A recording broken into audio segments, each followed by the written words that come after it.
या स्वाध्याय कॉलवर उपस्थित असलेल्या सगळ्यांना माझा नमस्कार. माझं नाव सौ विद्या डोंगरे. आपण दर आठवड्याला गुरुसेवा शिबिर टीम तर्फे हा कॉल ऑर्गनाइज करत असतो, स्वाध्याय कॉल. या कॉलवर वेगवेगळे विषय आपण चर्चेला घेतो. गेल्या 2 कॉलचे विषय होते, एक पहिला होता हेल्थ किंवा आरोग्य, आणि त्यालाच लागून दुसरा विषय होता वेल्थ म्हणजे संपत्ती. ती संपत्ती कोणत्या कोणत्या प्रकारची, वेगवेगळ्या अँगलनी या संपत्तीकडे आपण पाहिलं आणि सर्वांगाने संपत्ती या गोष्टीचा आपण गेल्या कॉलवर विचार केला. ही चर्चा सुरू असताना मी एक मुद्दा मांडला होता की पत्रिका हा विषय तिथे उपस्थित झाला होता. आणि या पत्रिकेत 12 स्थानं असतात प्रत्येकाच्या जन्मपत्रिकेमध्ये. हे सगळ्यांना साधारण माहिती असतं. आणि ही स्थानं आपल्या एकंदर आयुष्यामध्ये घडणाऱ्या घटनांचा विचार करून किंवा आपल्याला प्राप्त होणाऱ्या गोष्टींचा विचार करून तयार करण्यात आली. मग कोणत्या स्थान कुठल्या विषयाशी निगडीत असतं आपल्या आयुष्याशी, अशी थोडीशी चर्चा त्याच्यावर झाली होती. आणि त्यानंतर ओघाने ज्योतिष या विषयाकडे ज्योतिष या विषयाबद्दल अनेकांना उत्सुकता असते किंवा दैव नशीब या विषयाबद्दल जाणून घेण्याची खूप उत्सुकता असते आणि त्याप्रमाणे प्रश्न आले होते काही. आणि तेव्हा आमच्या असं लक्षात आलं की हा विषय पुढच्या वेळी आपण घ्यायला हवा. नशीब किंवा डेस्टिनी किंवा ज्योतिष ह्याचा काय आपल्या आयुष्यामध्ये कसं काय बघायचं या सगळ्याकडे. तर आपण संपत्ती या विषयाकडे दृष्टीने आपण पाहिलं होतं. तसंच आपण आज डेस्टिनी या विषयाकडे किंवा दैव नशीब या विषयाकडे कोणकोणत्या अँगलने, कोणकोणत्या दृष्टिकोनातून आपल्याला पाहता येतं त्याचा आपण या कॉलवर विचार करणार आहोत. यासाठी आपल्याकडे आज 2 वक्ते आपल्या सोबत उपस्थित आहेत. त्यातल्या एकांची ओळख आपल्याला बऱ्याच जणांना आहे. त्यांचं नाव श्रीकांत पाटणकर.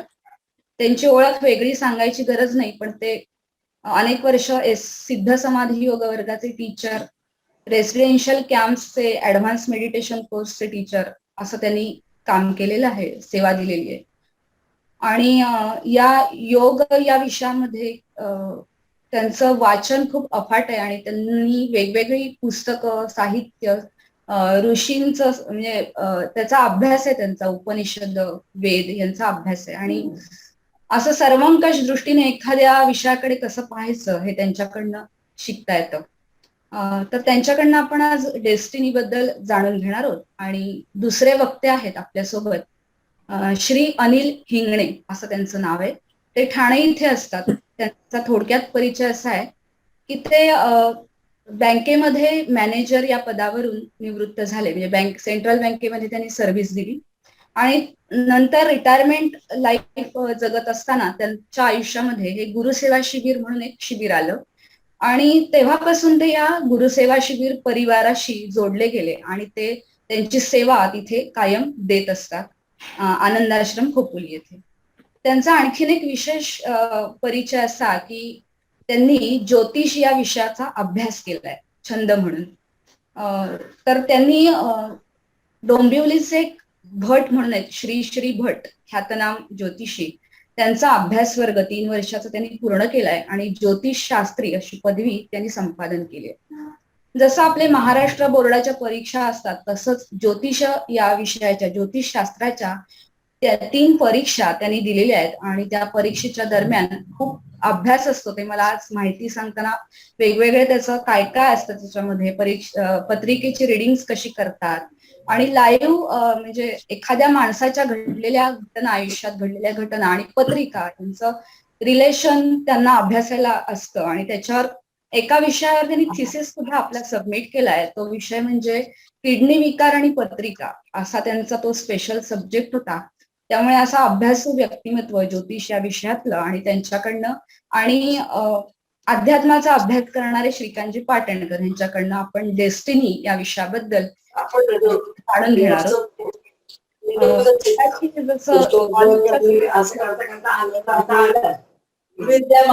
की माईक चुकून चालू राहिलाय, प्लीज म्यूट करा.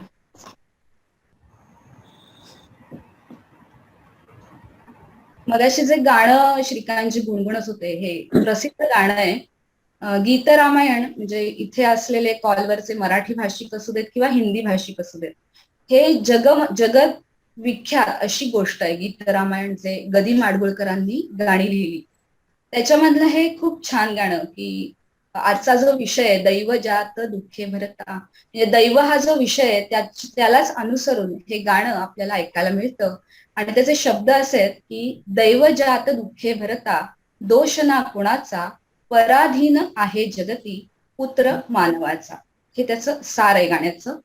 आणि दैव हा शब्द सुरुवातीला येतोय आणि त्याचा थोडक्यात कथा म्हणजे त्याचा बॅकग्राऊंड असं आहे की राम वनवासात गेलेले आहेत आणि कैकई शाप मागते, म्हणजे ती सॉरी कैकई वर मागते दशरथांकडे, आणि ते वर असतात की रामाला वनवास घडावा, आणि ते सगळं राम वनवासात जातात. आणि त्यावेळी नेमकं दशरथ आणि शत्रुघ्न आपल्या मामाकडे गेलेले असतात, अयोध्येत नसतात. आणि जेव्हा ते परत येतात घरी तेव्हा त्यांना ही दुःखद वार्ता कळते, आणि आपला बंधू वनात गेलाय हे कळल्यानंतर अलौकिक बंधू प्रेमापोटी दशरथ त्याला भरत त्याला आणायला वनात जातात. आणि तिथे ते मंधरणी करतात रामाची की रामा तू चल आणि अयोध्येमध्ये राज्यपद स्वीकार आणि अयोध्येचं कल्याण कर, असं म्हणून ते रामाला विनवायला जातात. आणि तेव्हा राम त्यांना उद्देशून भरताला हे गाणं म्हणतोय की हे जर सगळं काही घडलंय, हा सगळा खेळ, याला कोणी जबाबदार नाहीये, म्हणजे ना दशरथ राजा जबाबदार आहे ना काही जबाबदार आहे, तर ह्याला माझं पूर्वसुकृत किंवा पूर्वसंचितच जबाबदार आहे, अशी त्याच्यामध्ये एक ओळ आहे. तर रामाला सुद्धा हे पूर्वसंचित चुकलं नाहीये असं या गाण्यातनं दिसतंय. असं सगळा हा विषय आहे आणि खूप इंटरेस्टिंग विषय आहे. तर आपण आता ह्या विषयाकडे जाऊया आणि त्याबद्दल चर्चा करूया. तर मी सुरुवातीला अनिलजींना असं विचारू इच्छिते की तुमचा आता ज्योतिषाचा अभ्यास आहे, तर ह्या ज्योतिष शास्त्रामध्ये हे डेस्टिनी किंवा दैव ह्याचा रोल किती असतो, किंवा काय ह्या ज्योतिष शास्त्राच्या अँगलने तुम्ही ह्याच्याकडे कसं बघता, असं एक आम्हाला जाणून घ्यायला आवडेल. नमस्कार. ज्योतिषचा अभ्यास मी करून 20-22 वर्ष होऊन गेलेली आहेत. मध्यंतरी सर्व्हिस मध्ये असताना त्याची प्रॅक्टिस अजिबात नव्हती, पण तरी त्यातनं मला जे काय नॉलेज माहिती आहे ते मी शेअर करू शकतो.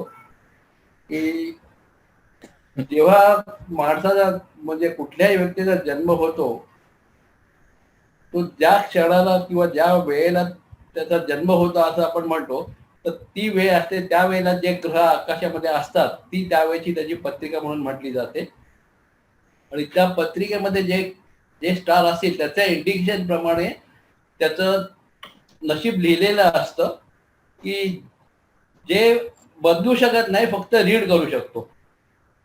तर त्यावेळेची जी ग्रहस्थिती असेल त्याच्याप्रमाणे ते होऊ शकतं.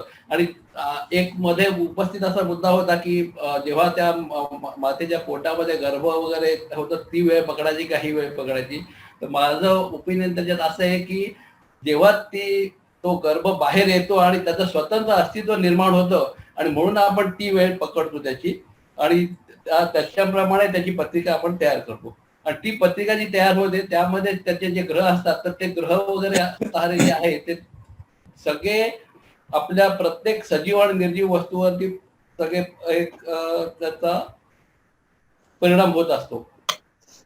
त्याच्यामुळे आपलं जे नशीब म्हणतो आपण, तर ते नशीब आणि प्रारब्ध असे दोन शब्द आहेत. तर मी असं सांगू इच्छितो की नशीब म्हणजे तुम्हाला कोणी व्यक्ती आपण जे मानव योनीमध्ये जन्म घेतो त्याला आपण नशीब म्हणू शकतो, आणि जन्म घेतल्यानंतरचं जे आहे that is called as a प्रारब्ध. तर हे समानार्थी शब्द नसून हे दोन वेगळे शब्द आहेत आणि त्यांचे दोघांचे अर्थ वेगळे आहेत. तर त्या अर्थाप्रमाणे त्याची पत्रिकेप्रमाणे ते सर्व लिहिलेलं असतं. आणि म्हणून माझं 100% असं म्हणणं आहे की जी पत्रिका असते ती योग्य असेल, म्हणजे टायमिंग प्रमाणे बरोबर असेल, तर ते सगळं नशीब त्याच्याशी जोडलं गेलेलंच आहे, त्याच्यामध्ये अजिबात दुमत नाहीये. नशीब एखाद्या गोष्टीमध्ये काही जर का भूतकाळाशी निगडीत असतं. नशीब हे थोडंसं भूतकाळाशी निगडीत असतं असं तुमच्या बोलण्यात आलं, आणि प्रारब्ध हे भविष्याबद्दल असतं. हो, बरोबर. तुम्ही असं म्हणालात की नशीब बदलता येत नाही, किंवा जे जन्म वेळची स्थिती असते ती बदलता येत नाही. मला श्रीकांजींना असं विचारायचं आहे की गीतेतला कर्मयोग किंवा पुरुषार्थ हे जे सांगितलं जातं, मग खरोखरच जर का नशीब बदलता येत नसेल तर माणसाला जो ते घेऊन येतो ते बदलायचा म्हणजे फ्री विल ज्याला म्हणतात, किंवा माणसाला ते स्वातंत्र्य आहे का, हे काही कर्माचं स्वातंत्र्य आहे का, असं मला विचारायचंय. थँक्यू. मला आता या एका गोष्टीची जाणीव आहे की ह्या कॉलवरती खूप जाणकार ज्योतिषशास्त्रातले, तत्वज्ञानातले अशा सगळ्या व्यक्ती उपस्थित आहेत. त्यामुळे अशा अधिकारी लोकांपुढे बोलायचं तर ते विचारपूर्वक बोलायचं का आतून येईल ते बोलायचं, असा मला चॉईस आहे का, हा पहिला प्रश्न माझ्या पुढे आला. की मला जर चॉईस असेल की आता अधिकारी व्यक्ती आहेत, मग आपण जरा काळजीपूर्वक बोललं पाहिजे, तर मग हा निर्णय कोण घेत आहे? तर माझा अहंकार निर्णय घेतोय का? कारण माझी इमेज चांगली झाली पाहिजे, मी जरा चांगलं बोललं गेलं पाहिजे, सगळ्यांकडनं वाहवा आली पाहिजे, असा जर मी इमेजचा विचार केला, माझ्या अहंकाराचा विचार केला आणि तो प्रोटेक्ट करण्याचा विचार केला, तर मी काहीतरी वेगळं बोलेन आणि जे आतून येत आहे ते बोलत सुटलो तर काही वेगळं घडेल का, हा पहिला माझ्या पुढे प्रश्न निर्माण झाला. आता विद्यमाननी जो प्रश्न विचारलाय तो माणसाला वर्तनाचं स्वातंत्र्य आहे का, whether man has a human being has a free will. तर त्याचं एक गमतीशीर उत्तर एका माणसाने मला दिलं होतं की एक जण ट्रेन मध्ये बसलाय, त्याचा मित्र पण बसलाय, तर तो एक मित्र अचानक धावायला लागला, तर हा म्हणाला का रे धावतोस कशाला? तो म्हणा अरे लवकर पोचीन ना. ट्रेन मध्ये धावून लवकर पोचीन ना. तर ट्रेन मध्ये शेवटच्या डब्यात जर तो असेल, ते दोघं असतील, तर तो लवकर पहिल्या डब्यात पोचेल, पण त्याच्या गंतव्यस्थानावर पोचेल का? कारण तो मुळातच एका चौकटीमध्ये आहे, त्या डिफाईन्ड पोर्शन मध्ये तो आहे. ऑलरेडी ट्रेनची स्वतःची गती आहे, कालगती आहे, याच्या देहाने आणखीन त्यात गती ऍड केली, तर तो पोचून कुठे पोचणार आहे? धावत सुटला तर फार तर इंजिन मध्ये जाऊन बसेल, पण डेस्टिनेशनला पोचेल का? इथे दोन विचार प्रवाह निर्माण होतात. जे चौकटीत विचार करतात ते म्हणतात मला स्वातंत्र्य आहे, जे चौकट मोडून विचार करतात किंवा चौकट मोडून अस्तित्व जाणतात त्यांना कळतं सगळं काही घडतंय, इथे करणारा कोणीच नाहीये. पण दोन्ही प्रवाह आपापल्या ठिकाणी इक्वली व्हॅलिड आहेत. म्हणजे व्यष्टी म्हणून जर विचार केला तर कर्तेपणाचा भाव आला, अहंकार आला, आणि मी केल्याने होत आहे, तूच आहेस तुझ्या जीवनाचा शिल्पकार, हे त्या जाणीवेत बरोबर आहे. अगदी साधं सांगतो की एक रस्ता क्रॉस करणं, एक रस्ता आहे वळणाचा, एक माणूस झाडावर बसलाय वरती आणि खाली एक पलीकडचा माणूस क्रॉस करायला निघालाय, तर हा वरून ओरडून त्याला सांगतो की अरे थांब जरा, वळणावर तिकडे पलीकडनं ना वेगात एक गाडी येते, तू पटकन रस्ता क्रॉस करशील तर मरशील. तर ह्याला काही वळणाचा रस्ता असतो, त्याला काही ती गाडी दिसत नाही म्हणून तो पुढे येतो, तेवढ्यात ती गाडी येते आणि कसा बसा तो वाचतो. तर तो जमिनीवरचा माणूस काय म्हणतो, अरे काय यार तू ग्रेट, तुला भविष्य कळतं, पुढे काय होईल ते कळतं, आणि मग तू देवच माझ्या करता. मग तो त्याला खाली आल्यावर नमस्कार करतो, हा त्याला काय म्हणतो. याच्यात सिंपल लॉजिक आहे. जो जाणीवेच्या पातळीवर उच्च स्थितीमध्ये आहे तो काळाच्या पट्ट्यावरनं बाहेर आलेला असतो. त्याला भूत आणि भविष्य ज्या ग्राउंड लेवलवरचं आहे त्याला जे दिसेल ते ह्याला नाही, ह्याला काहीतरी वेगळं दिसत असतं. मग झाडाच्या शेंड्यावर बसलेल्याला जे दिसत आहे ते झाडाच्या तळाशी असलेल्याला दिसत नाहीये. मग झाडाच्या तळाशी जो रोड क्रॉस करणारा माणूस आहे त्याच्या दृष्टीने जे भविष्य आहे ते शेंड्यावर बसलेल्याच्या दृष्टीने वर्तमान आहे. हा मुद्दा जर लक्षात आला तर स्वातंत्र्य आहे का नाही ह्याचा पहिला टप्पा आपल्या लक्षात आल्यासारखं होईल, पण अजून खूप पुढे आहे. हा, मला इथे बोलताना तुम्ही म्हणालात काळाच्या पट्ट्याच्या बाहेर एक मनुष्य आहे, हे कळत नाही, कारण का काळ आणि अवकाशाने बद्ध असलेलं सगळं आहे. म्हणजे त्यामुळे काळाच्या पट्ट्याच्या बाहेर जाणारी जाणीव म्हणजे नक्की काय? ओके, समजा आपल्यापैकी काही जणांनी सिद्ध समाधी योगाचा वर्ग केलाय, तर ज्यावेळेला लय समाधीचा अनुभव घेत असते ती व्यक्ती किंवा तो जीव, काही म्हणा त्याला, ते चैतन्य, त्यावेळेला त्याला काळ आणि अवकाशाची जाणीव नष्ट झालेली असते. मग ती काळ आणि अवकाशाची जाणीव समाधीतून बाहेर आल्यावर परत होते. म्हणजे त्याच्या जाणीवा काळ आणि अवकाशाला निर्माण करतात का काळ आणि अवकाश आहेत म्हणून त्याची जाणीव? हा एक भाग झाला. आता दुसरा भाग, दोन ट्रेन चाललेत, सारख्या गतीने चाललेत. मी एका खिडकीत बसलोय, अनिलजी दुसऱ्या खिडकीत बसलेत आणि आम्ही एकाच दिशेने निघालोय. आम्हाला दोघं असे शेजारी बसल्यासारखं वाटेल, कारण गती सारखी आहे. त्यामुळे ज्या ट्रेनचा स्पीड कमी असेल त्याला जास्ती स्पीडवाली ट्रेन कळेल. तसंच ज्याचं चित्त अधिक स्थिर अधिक स्थिर अधिक स्थिर असेल त्याला आजूबाजूच्या छोट्या छोट्या गती पण कळतील. हीच अॅनॉलॉजी, हे जर लॉजिक आपण पुढे नेलं आणखीन, तर जो स्वमध्ये स्थित झालाय म्हणजे स्वस्थ झालेला आहे त्याला तो चाकाचा आस बनलाय. आता तो काळाच्या पट्ट्यावर नाहीये, तो गतिमान नाहीये, तो स्थिर आहे आणि स्थिर जे आहे त्यालाच गती जाणवू शकते. आईन्स्टाईनच्या सिद्धांतानुसार कमी स्थिर व्यक्तीला अधिक स्थिर व्यक्ती नाही जाणवत, पण अधिक स्थिर व्यक्तीला कमी स्थिर व्यक्ती जाणवते. So again it is relative. Yes, time is a relative concept.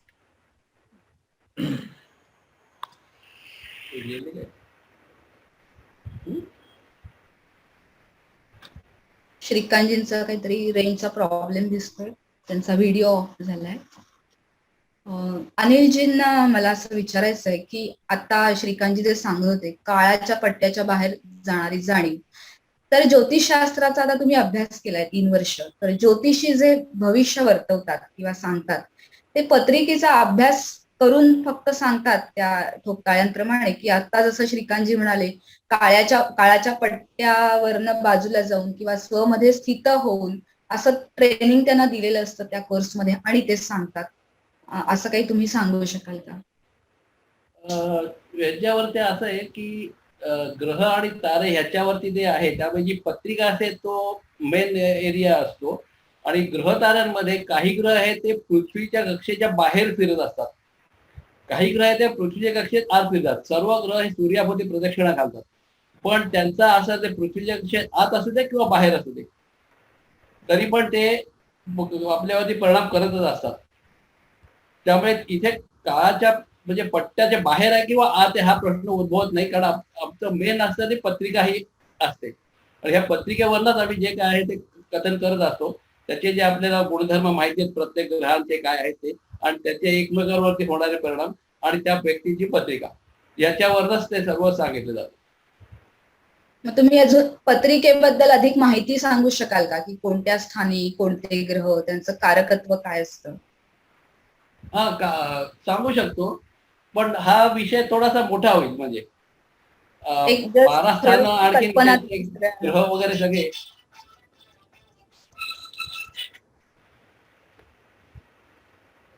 आता ह्याच्यात मेन मागच्या कॉलवर मला वाटतं म्हणजे 12 स्थानाची माहिती थोडीफार दिलेली होती, तर मग मी ग्रहांचं हे जास्ती करतो असं वाटतं मला, कारण ग्रहांची माहिती गेल्या वेळेला सांगितली गेली नव्हती.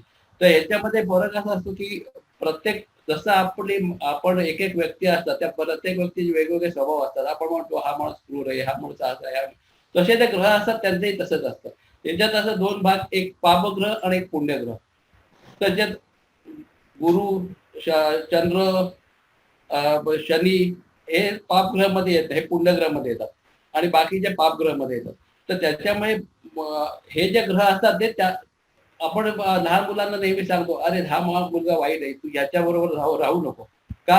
की तुम्हाला भीती असते आई वडिलांना की त्याचा परिणाम त्या आपल्या मुलावरती होईल. तसंच हे ग्रह हे ते या ग्रहांचे पण परिणाम आपल्यावर होत असतात, आणि ते जे ग्रह त्यांचा जे स्वभाव असतात त्याप्रमाणेच ते तुम्हाला फलित देणार आहे. तर मंगळ असेल तर तो त्याची फल तशीच देणार, पापग्रह आहे त्याप्रमाणे. मग त्याची क्रूरता आहे, त्याची लढाऊ वृत्ती आहे. मग ह्याचा उपयोग दोन्ही तऱ्हेने होऊ शकतो. जर मंगळ चांगला असेल तर त्याचा चांगल्या कामासाठी उपयोग आहे. त्याचं एक उदाहरण द्यायचं झालं की एखाद्याचा मंगळ चांगला आहे तर तो पोलीस दलामध्ये जातो, जवान मिलिटरीमध्ये जातो, तिथे लढाई वगैरे लढतो. दुसरा आहे सर्जन, ऑपरेशन करणारा. जो एक सर्जन असतो तो म्हणजे मनुष्याचे सगळ्या देहाचे फेरफार करून आणि त्याचे प्राण वाचवतो. पण तो खाटी त्याच राशीचा आणि त्याच मंगळाचा तो एकेकाचा जीव घेतो. हा विरोधाभास आहे, पण हा आहे. आणि हा प्रत्येक ग्रहाच्या कारकत्वाप्रमाणे होत असतो. चंद्र आहे, चंद्राचा काय मनावरती कंट्रोल असतो. मग आपल्याला वाटतं आपलं सगळं चांगलं आहे, पण दर महिन्यामध्ये आपले काही दिवस असतात ते एकदम चांगले असतात, काही दिवस असतात ते चांगले जात नाही, काही नसतं झालेलं.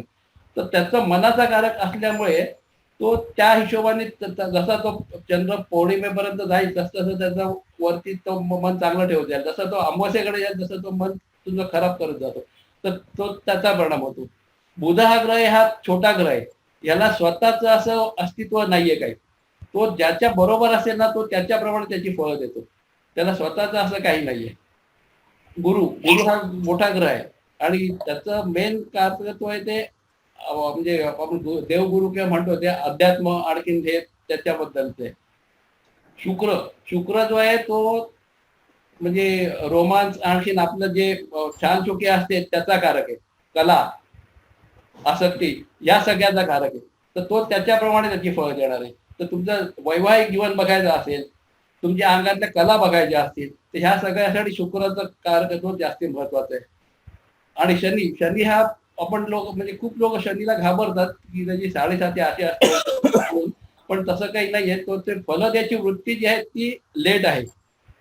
जसं सप्तम स्थानात जर शनी असेल तर त्या व्यक्तीचं मॅरेज असतं ते नेहमी लेट होतं, कारण त्याची वृत्ती तशी आहे, म्हणून त्याचं मॅरेज लेट होतं. आणि 7.5ला घाबरायचं कारण आहे, 7.5चा अर्थ असा आहे की तो तुम्हाला जमिनीवर आणून ठेवतो, म्हणजे तो तुम्हाला त्रास देतो असं आपल्याला वाटतंय, पण तसं नसतं ते. तो तुम्ही कुठे आहात ना तुम्हाला बरोबर लाईनवरती आणून ठेवेल. आणि रवी हा तर सर्व ग्रह मालिकेचा राजा म्हटला जातो. तर ज्याच्या पत्रिकेमध्ये रवी चांगला असेल, रुचीचा असेल, तर त्याला बाकीची पत्रिका किती पण वाईट असली ना तरी त्याला काही त्याचा परिणाम होत नाही. हे माझं स्वतःचं उदाहरण आहे. त्याच्यामध्ये माझा रवी उच्चीचा आहे आणि माझं लग्न पत्रिका जर माझी पत्रिका बघितली तर त्याचा गुण आम्ही जे हे ठरवलं त्याचे 50% माझे गुण कमी झालेत, कारण माझा लग्नाशी आहे तो व्यवस्थानात गेलेला आहे. राशी स्वामी आहे तो नीच राशीत गेलेला आहे. पण एवढं सगळं होऊन सुद्धा माझं काही वागणं झालेलं नाही, कारण माझा रवी राजा आहे, तो गृहमालिकेचा तो राजा माझा उच्चीच आहे आणि त्यामुळे सगळ्या गोष्टी तो माझ्या सांभाळून घेऊन जातो. तुम्ही काही जे ग्रह आहेत, छोटे ग्रह जे आहेत, छोटे ग्रह तर जास्त हे बघितलं जात नाही काही. लग्नेश किंवा अशा काही टर्म्स वापरल्यात त्या अगदी पिक्युलियर, म्हणजे ज्योतिषी जसं वापरतात. म्हणजे पत्रिकेमध्ये जे पहिलं स्थान जे असतं त्याला लग्नस्थान म्हणतात आणि त्याचा जो स्वामी आहे त्याला लग्नेश म्हटलं जातं. आता माझ्या पत्रिकेत तिथे 9 आकडा आहे, म्हणजे माझे धनु लग्न आहे. धनु लग्नाचा राशी स्वामी गुरु आहे धनुचा. तो गुरु व्ययस्थानात म्हणजे वृश्चिक राशीमध्ये 8व्या घरामध्ये, 12व्या घरामध्ये, म्हणजे वृश्चिक राशीमध्ये. तर अशी परिस्थिती झाली म्हणजे माझी पत्रिकेचे 50% दर्जाच कमी झाला. तर माझी रास आहे कन्या राशीचा स्वामी आहे बुध.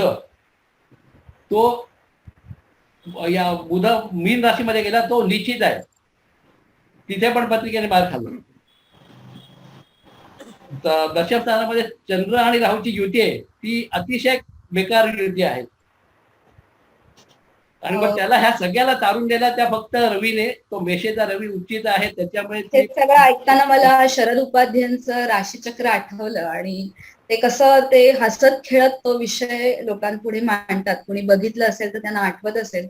आणि राशीचे स्वभाव पण ते सांगतात, ग्रहांचे स्वभाव सांगतात वेगवेगळे.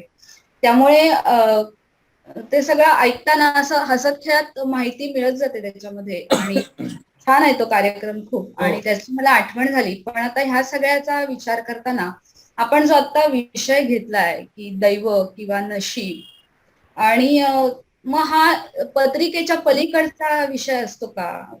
हे सगळं पत्रिकेबद्दल तुम्ही सांगताय की हा ग्रह असं करतो, तो ग्रह तसं करतो, म्हणजे ग्रहाला पण कर्तृत्व भाव आला कुठेतरी. म्हणजे जसं भरताला वाटलं मी रामाला काही झालं तरी अयोध्येतनं घेऊन येतोच, आणि त्याचा कर्तृत्व भाव तेव्हा जागृत झाला.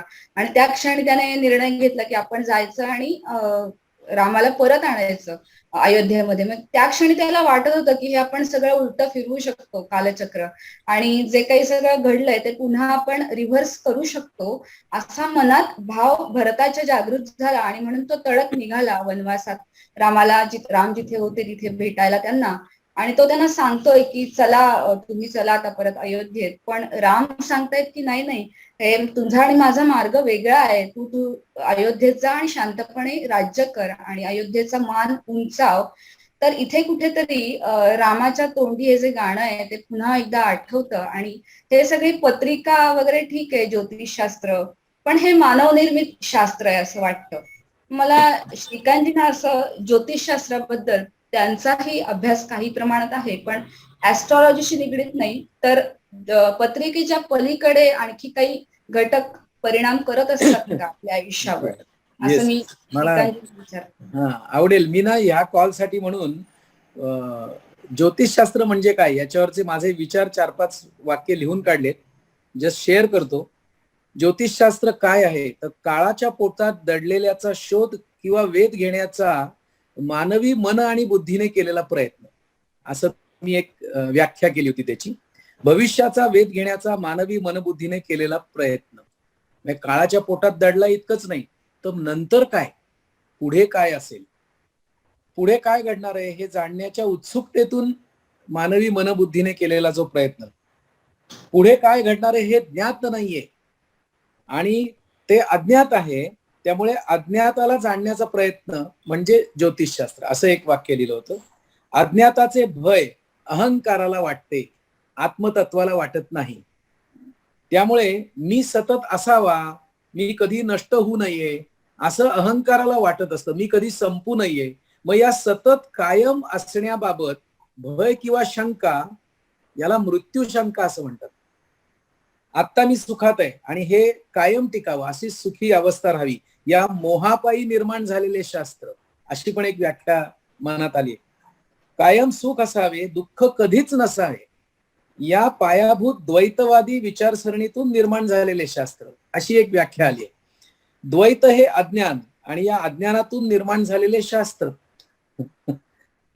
सगळ्यांची माफी मागूनच सांगतोय, द्वैत हे अज्ञान आहे आणि ती अशुद्धी आहे आणि अद्वैत ही शुद्धी आहे. हा पायाभूत जर विचार केला तर ह्या अज्ञानातूनच, द्वैताच्या जाणीवेतूनच निर्माण झालेलं शास्त्र म्हणजे ज्योतिषशास्त्र. मानवी मनबुद्धी अस्तित्वगत योजनेवर मात करू शकते, या कर्तेपणाच्या भावातून, सेन्स ऑफ डुअरशिप मधून निर्माण झालेलं शास्त्र. हे मोठ्या ऋषीमुनींनी केलंय, ऑर्डिनरी माणसांनी नाही केलेलं, पण तिथे सेन्स ऑफ डुअरशिप होता का सरेंडरफुलनेस होता, हा संशोधनाचा विषय आहे. ज्योतिषशास्त्र म्हणजे मानवी शरीर, मन आणि बुद्धीवर ग्रह ताऱ्यांचे होणाऱ्या परिणामांबाबतचं शास्त्र. मग ग्रहांचे परिणाम होतात म्हणजे आपण ग्रहांशी जोडलेले आहोत. मग ओशोंचं एक लेक्चर ऐकलं होतं मागे मी, ज्योतिष विज्ञान अद्वैत का म्हणून. तर ते काय सांगत होते, दिस इज ऑल ऑर्गॅनिझम, हे सगळं एक बायोलॉजिकल युनिटी आहे. याचा अर्थ पिंडी ते ब्रह्मांडी हे वाक्य वापरूया. या पिंडामध्ये डोक्यात काही झालं ना तर पायाला पण काहीतरी होतं, पायात काही झालं की पोटात पण काहीतरी होतं. म्हणजे हे सगळं एक आहे. तसंच हे ब्रह्मांड सुद्धा एकच आहे. त्यामुळे सूर्यावर काही घडलं तर त्याचे परिणाम माझ्यावर होणार आहेत, पृथ्वीवर होणार आहेत. अगदी साधी गोष्ट आहे, मनाचा कारक आहे चंद्र सांगतात, आणि भरती ओटी, पौर्णिमा, अमावस्या या वेळेला मानसिकता लोकांची वेगळी होते. याचा अर्थ मानवी मनावरती परिणाम होतो. आता चंद्रप्रकाशामुळे वनस्पती वाढतात, चंद्रामुळे भरती ओटी येते. म्हणजे चंद्र जर पृथ्वीवर परिणाम करतोय, जो सर्वात जवळचा आहे, तर सूर्य पण करतोय परिणाम. दर 18 वर्षांनी सूर्यावर हायड्रोजनचे स्फोट होतात आणि कुठलंही झाड असं आडवं कापा तर 18वी रिंग वेगळ्या साईजची सापडते. नंतर सूर्यावर काळे डाग दिसायला लागले की पृथ्वीवर महामारी येते, कधी मोठी मोठी युद्ध होतात, असं काही प्रेडिक्शन्स आहेत. नाईल नदीचे प्रवाह बदलतात, अशी प्रेडिक्शन्स आहेत, त्याच्या लेव्हल बदलतात. ते त्या लेक्चरमध्ये असं सांगतायत की सगळं ब्रह्मांड एक आहे, अद्वैत आहे, ते वेगळं नाहीये, दोन नाहीयेत. त्यामुळे एके ठिकाणी काही घडलं तर दुसरीकडे परिणाम होतो. ते लॉजिकली इतकं स्ट्रेच करून पुढे सांगतात त्यांच्या भाषेत, अगर सूरज पृथ्वी पर जो घास का तिनका है उस पर परिणाम करता है, तो घास का तिनका भी सूरज पर परिणाम करता है, मात्रा में फरक हो सकता है. याचा अर्थ काय, हे सगळं एक आहे. मग एक जर असेल, जैविक इकाई असेल, तर या ब्रह्मांडात जे काही घडेल त्याचा आपल्यावर परिणाम होणार आहे. मन, बुद्धी, चित्त, अहंकार सगळ्यावर परिणाम होणार आहे. पण माझं इथे थोडं एक छेद द्यावासा वाटतो या विषयाला, तो असा की पत्रिका मांडताना माणसानी जेवढे ग्रह शोधलेले आहेत तेवढेच पत्रिकेत ग्रह मांडले जातात. पण माणसाला माहीत नसलेले ग्रह सुद्धा, तारे सुद्धा, नक्षत्र सुद्धा या ब्रह्मांडात आहेत. म्हणून प्रेडिक्शन चुकतात की काय? कारण माहिती मर्यादित आहे. मग मर्यादित माहितीच्या आधारे प्रेडिक्शन केली जात आहेत. मग प्रेडिक्शन चुकायचं कारण काय? तो एक्स फॅक्टर काय असू शकतो? तर incomplete knowledge, incomplete understanding can also be that x factor. असं एक ज्योतिषशास्त्राबद्दल वेगळा विचार. पण कर्तेपणाच्या भावनातून निर्माण झालाय हे नक्की. सेन्स ऑफ डुअरशिप मधनं हे शास्त्र निर्माण झालंय. मानवाचं जीवन सुखी करायचं आणि दुःख नष्ट करायची ह्या प्रेरणेतूनच हे शास्त्र निर्माण झालं असावं, असा एक कयास. थँक्यू. मानवी मनाच्या ज्या शक्ती सांगितल्यात ना उपनिषदांमध्ये, मेधा, प्रज्ञा, म्हणजे आपण विश्लेषण करू शकतो, रिझनिंग शोधू शकतो किंवा डिफरन्शिएट करू शकतो एखादी गोष्ट. तशीच जिज्ञासा ही मिळालेली देणगी आहे आणि जाणून घेण्याची इच्छा, म्हणजे हे विश्व कशाने बनलंय, हे जे सगळे निरीक्षण मागच्या लोकांनी केलं, ऋषींनी केलं, आणि मला वाटतं ते ठोकताळे त्यांना जे आले आणि त्याचा संदर्भ त्यांनी मानवी जीवनाशी लावला असेल. म्हणजे त्याच्यामध्ये गणिताचा शोध लागल्यानंतर निश्चितच हे शास्त्र उदयाला आलं असावं असं वाटतं. कारण गणिताशिवाय तर शक्य नाहीये. कारण त्या गती मोजणं सगळ्या ग्रहांच्या, त्याचं निरीक्षण करणं आणि त्याचा अंकगणिताचा पण समावेश असतो. म्हणजे ते अक्षांश रेखांशाप्रमाणे, जन्म स्थानाप्रमाणे ते गणित केलं जातं आणि ते पत्रिका त्याची मांडली जाते माझ्या माहितीप्रमाणे. त्यामुळे अंकगणित, निरीक्षण असं सगळे या ज्योतिषशास्त्राचे पिलर्स आहेत आणि हे सगळेच मानवनिर्मित आहेत. हे मानवी मन आणि बुद्धीतूनच तयार झालेल्या गोष्टी आहेत. मग ते भौतिकशास्त्र असू दे, रसायनशास्त्र असू दे, ऍस्ट्रॉलॉजी असू दे, कुठलंही शास्त्र जे काही आहे किंवा इव्हन गणित सुद्धा, हे मानवाच्या मिरॅक्युलस बुद्धी जी मिळालेली आहे मानवाला, बुद्धीची देणगी मिळालेली आहे, जी इतर प्राणी वर्गामध्ये कमी प्रमाणात दिसून येते. म्हणजे ते डेव्हलपिंग आहे पण डेव्हलप नाहीये. पण मानवी बुद्धी ही, मानवी बेंदूचा जर का विचार केला तर तो मिरॅक्युलस अवयव आहे आणि त्याच्यामध्ये ते सगळं खजिना आहे तो दडलेला आहे. आणि त्यातूनच हे वेगवेगळे आविष्कार, मग ते ज्योतिषशास्त्र असू दे किंवा कुठलंही शास्त्र असू दे, जे माणसाचं जीवन सुखी करू शकतं, असं ते निर्माण झालेलं आहे. त्यामुळे हे मॅनमेड आहे, ह्याच्यात कुठेच वाद दिसत नाहीये. आणि मला कॉलवरच्या सगळ्यांना मला एक चिंतनाकरता प्रश्न द्यावासा वाटतोय. तो म्हणजे, आजार बरा व्हायची वेळ आली की वैद्य भेटतो, का वैद्य भेटल्यामुळे आजार बरा होतो? हा एक चिंतनासाठी. मग आता जे ज्योतिष, भविष्य याच्यावर विश्वास ठेवणारी धारणा ज्यांची असेल ते काय म्हणतील की आजार बरा व्हायची वेळ आली, ग्रह आता बदलले म्हणून वैद्य भेटला. आणि विज्ञानाच्या दृष्टीने पाहणारे काय म्हणतील, अरे वैद्य भेटला म्हणून तुझा आजार गेला. आता याच्यात गंमत कशी आहे, मी कुठून बघतोय त्याच्यावर ठरतंय. इकडून पाहिलं तर असं वाटतं, इकडून पाहिलं तर असं वाटतं. पण दोन्हीही ऍब्सोल्यूट ट्रूथ नाहीयेत, दोन्हीही लिमिटेड ट्रूथ आहेत. मग व्हॉट इज ऍब्सोल्यूट ट्रूथ, असा चिंतनाकरता प्रश्न आहे सर्वांकरता. Please continue. हा, मला आता एक सहज आठवण झाली की मी जे आता पुस्तक वाचते, तृषार्थ पत्रिक नावाचं, त्याच्यामध्ये एका योग्याच्या तोंडात एक वाक्य आहे की आम्ही राख निर्माण करू शकतो पण तो परमात्मा अख्खं ब्रह्मांड निर्माण करतो. म्हणजे एक मोठा योगी ज्याला सिद्धी प्राप्त झालेत योगाच्या अभ्यासामुळे, तो असं म्हणतो आम्ही, म्हणजे तो त्याला जी सिद्धी प्राप्त झालेली असते राख निर्माण करायची, हातामध्ये मुठीमध्ये तो राख निर्माण करत असतो. पण त्याला ही जाणीव असते की मी जे हे काही करतोय ते किती क्षुल्लक गोष्ट आहे, मी नुसती राख निर्माण करतोय.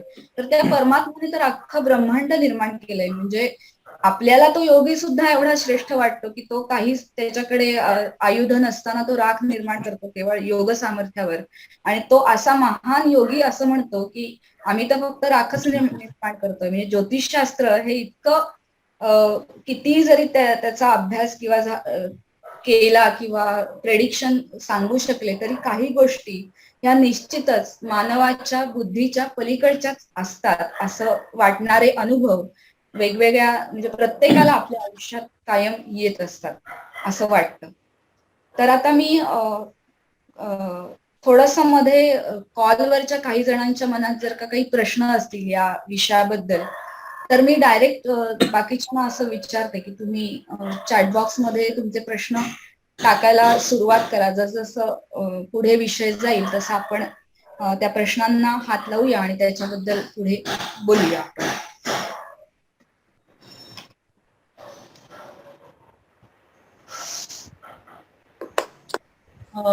अनिलजींना असं विनंती करते की एक विषय माझ्या मनात आलेला प्रश्न की ज्योतिष शास्त्रामध्ये म्हणजे मुहूर्त बघितला जातो किंवा कोणतंही कार्य किंवा शुभ कार्य करताना आपण मुहूर्त बघतो किंवा ते कार्य त्याच्यामध्ये काही विघ्न येऊ नयेत. तर हा मुहूर्त हा काय प्रकार असतो ज्योतिष शास्त्राच्या दृष्टीने? पहिले एक श्रीकांतजीने आता जे काही ज्योतिषाबद्दल सांगितलंय ते नवीन माहिती होती, ते इंटरेस्टिंग आहे, त्याच्यावर ते विचारमंथन करायला हरकत नाही. आणि दुसरं आता मुहूर्ताबद्दल म्हटलं ना, तर जसं मी मगाशी सांगितलं की व्यक्तिरित्या प्रकृती वेगवेगळ्या प्रकारचे लोक जगामध्ये असतात, तसेच ग्रह तारे आहेत, तसेच नक्षत्र. नक्षत्र हा सगळ्यात सूक्ष्म बेस आहे. आणि नक्षत्र असतात, आपण सांगतो ही ज्येष्ठा नक्षत्र ही शांती करायला पाहिजे. का करायला लागते? कुरुड नक्षत्र आहे, असल्याच्या कुरुड नक्षत्र आहे. तर काही शुभ नक्षत्र असतात, तिथी असतात, त्या तिथी पण अशाच असतात. 15 तिथी ज्या आहेत त्या पण शुभ अशुभ असतात. त्या कुठल्या वारी येतात त्याच्यावरती पण त्या शुभ अशुभ ठरतात. आणि या सगळ्याचं कॉम्बिनेशन करून जी चांगली वेळ म्हणून म्हणतो त्याला आपण मुहूर्त असं म्हणतो. म्हणून तो मुहूर्त त्यासाठी बघायचा असतो. आणि मुहूर्ताच्या वेळेला म्हणजे पर्टिक्युलर ते जे ग्रह असतील त्या कामाचे, तर ते ग्रह तिथे फेवरेबल असायला पाहिजे. तर हे सगळ्या गोष्टींवरती ते अवलंबून आहेत. आणि म्हणून मुहूर्त आपण वेगळा काढला जातो त्याला. याच विषयाबद्दल मी श्रीकांतजींना विनंती करते की त्यांनी त्यांचं वर्जन याबद्दल सांगावं, मुहूर्त या विषयाबद्दल. मुहूर्त, ओके ओके. काळाचा जो पट्टा आहे ना, सतत गती चालू आहे, कालचक्र जे आहे त्या चक्रामध्ये विशिष्ट कारणाकरता मी कधी प्रवेश करायचा आहे. आपण बागेत जातो, तिथे सर्कशीत वगैरे गेलात ना, तर चक्र असतात बघा, गोल गोल गोल गोल फिरतं. तर त्याच्यात तुम्हाला जर घुसायचं असेल तर तुम्हाला थोडं थांबायला लागतं, स्थिर व्हायला लागतं, मनात संकल्प करायला लागतो, आचमन करायला लागतं. बघा, पूजेतला संकल्प आठवा, षोडशोपचार पूजा आठवा, त्यात मेडिटेशन आहे, आधी शांत व्हायचं. आणि एक असा क्षण असतो की त्या वेळेला तुमची गती किंवा तुमचं पोटेन्शियल एनर्जी आणि ती कायनेटिक एनर्जी ही मॅच होऊ शकते आणि तुम्ही पटकन त्यात एंट्री करता. आता जो संकल्प घेऊन मी त्यात एंट्री करतोय, तर माझ्या बॉडी माइंड इन्स्ट्रुमेंटला, माझ्या कॉन्स्टिट्यूशनला, माझ्या रचनेला कुठला क्षण अनुकूल आहे की त्यावेळेला मी हे कार्य सुरू करावं, तर मी गंतव्य ठिकाणी हवं तिथे पोहोचेन. तर काळाच्या पट्ट्यावर, कालगतीमध्ये मी तो संकल्प घेऊन कधी एंट्री करायची, हा मला मुहूर्त वाटतो, कॉमन मॅन्स अंडरस्टँडिंग. आता त्याचे वेगवेगळे अँगल असतील, बारकावे असतील. आणखीन एक माझ्या मनात अनिलजींच्या बोलण्यावरनं प्रश्न आला की मला कोणीतरी सांगितलं तुला ह्या नक्षत्राची शांती करायची. मग मी काय करतो, पृथ्वीवरती एवढासा जीव तर काहीतरी पदार्थ एकत्र करतो, काहीतरी पदार्थ जाळतो. मग माझ्या या कृतीनी ते जे नक्षत्र आहे आकाशामध्ये, जे अनेक प्रकाश वर्ष माझ्यापासून दूर आहे, ते शांत होतं का? हा मला पडलेला प्रश्न आहे. म्हणजे या ब्रह्मांडावर माझी सत्ता चालते का? या ब्रह्मांड ही जी काही अस्तित्वाची योजना आहे ती मी बदलू शकतो का, असा मला प्रश्न पडलाय.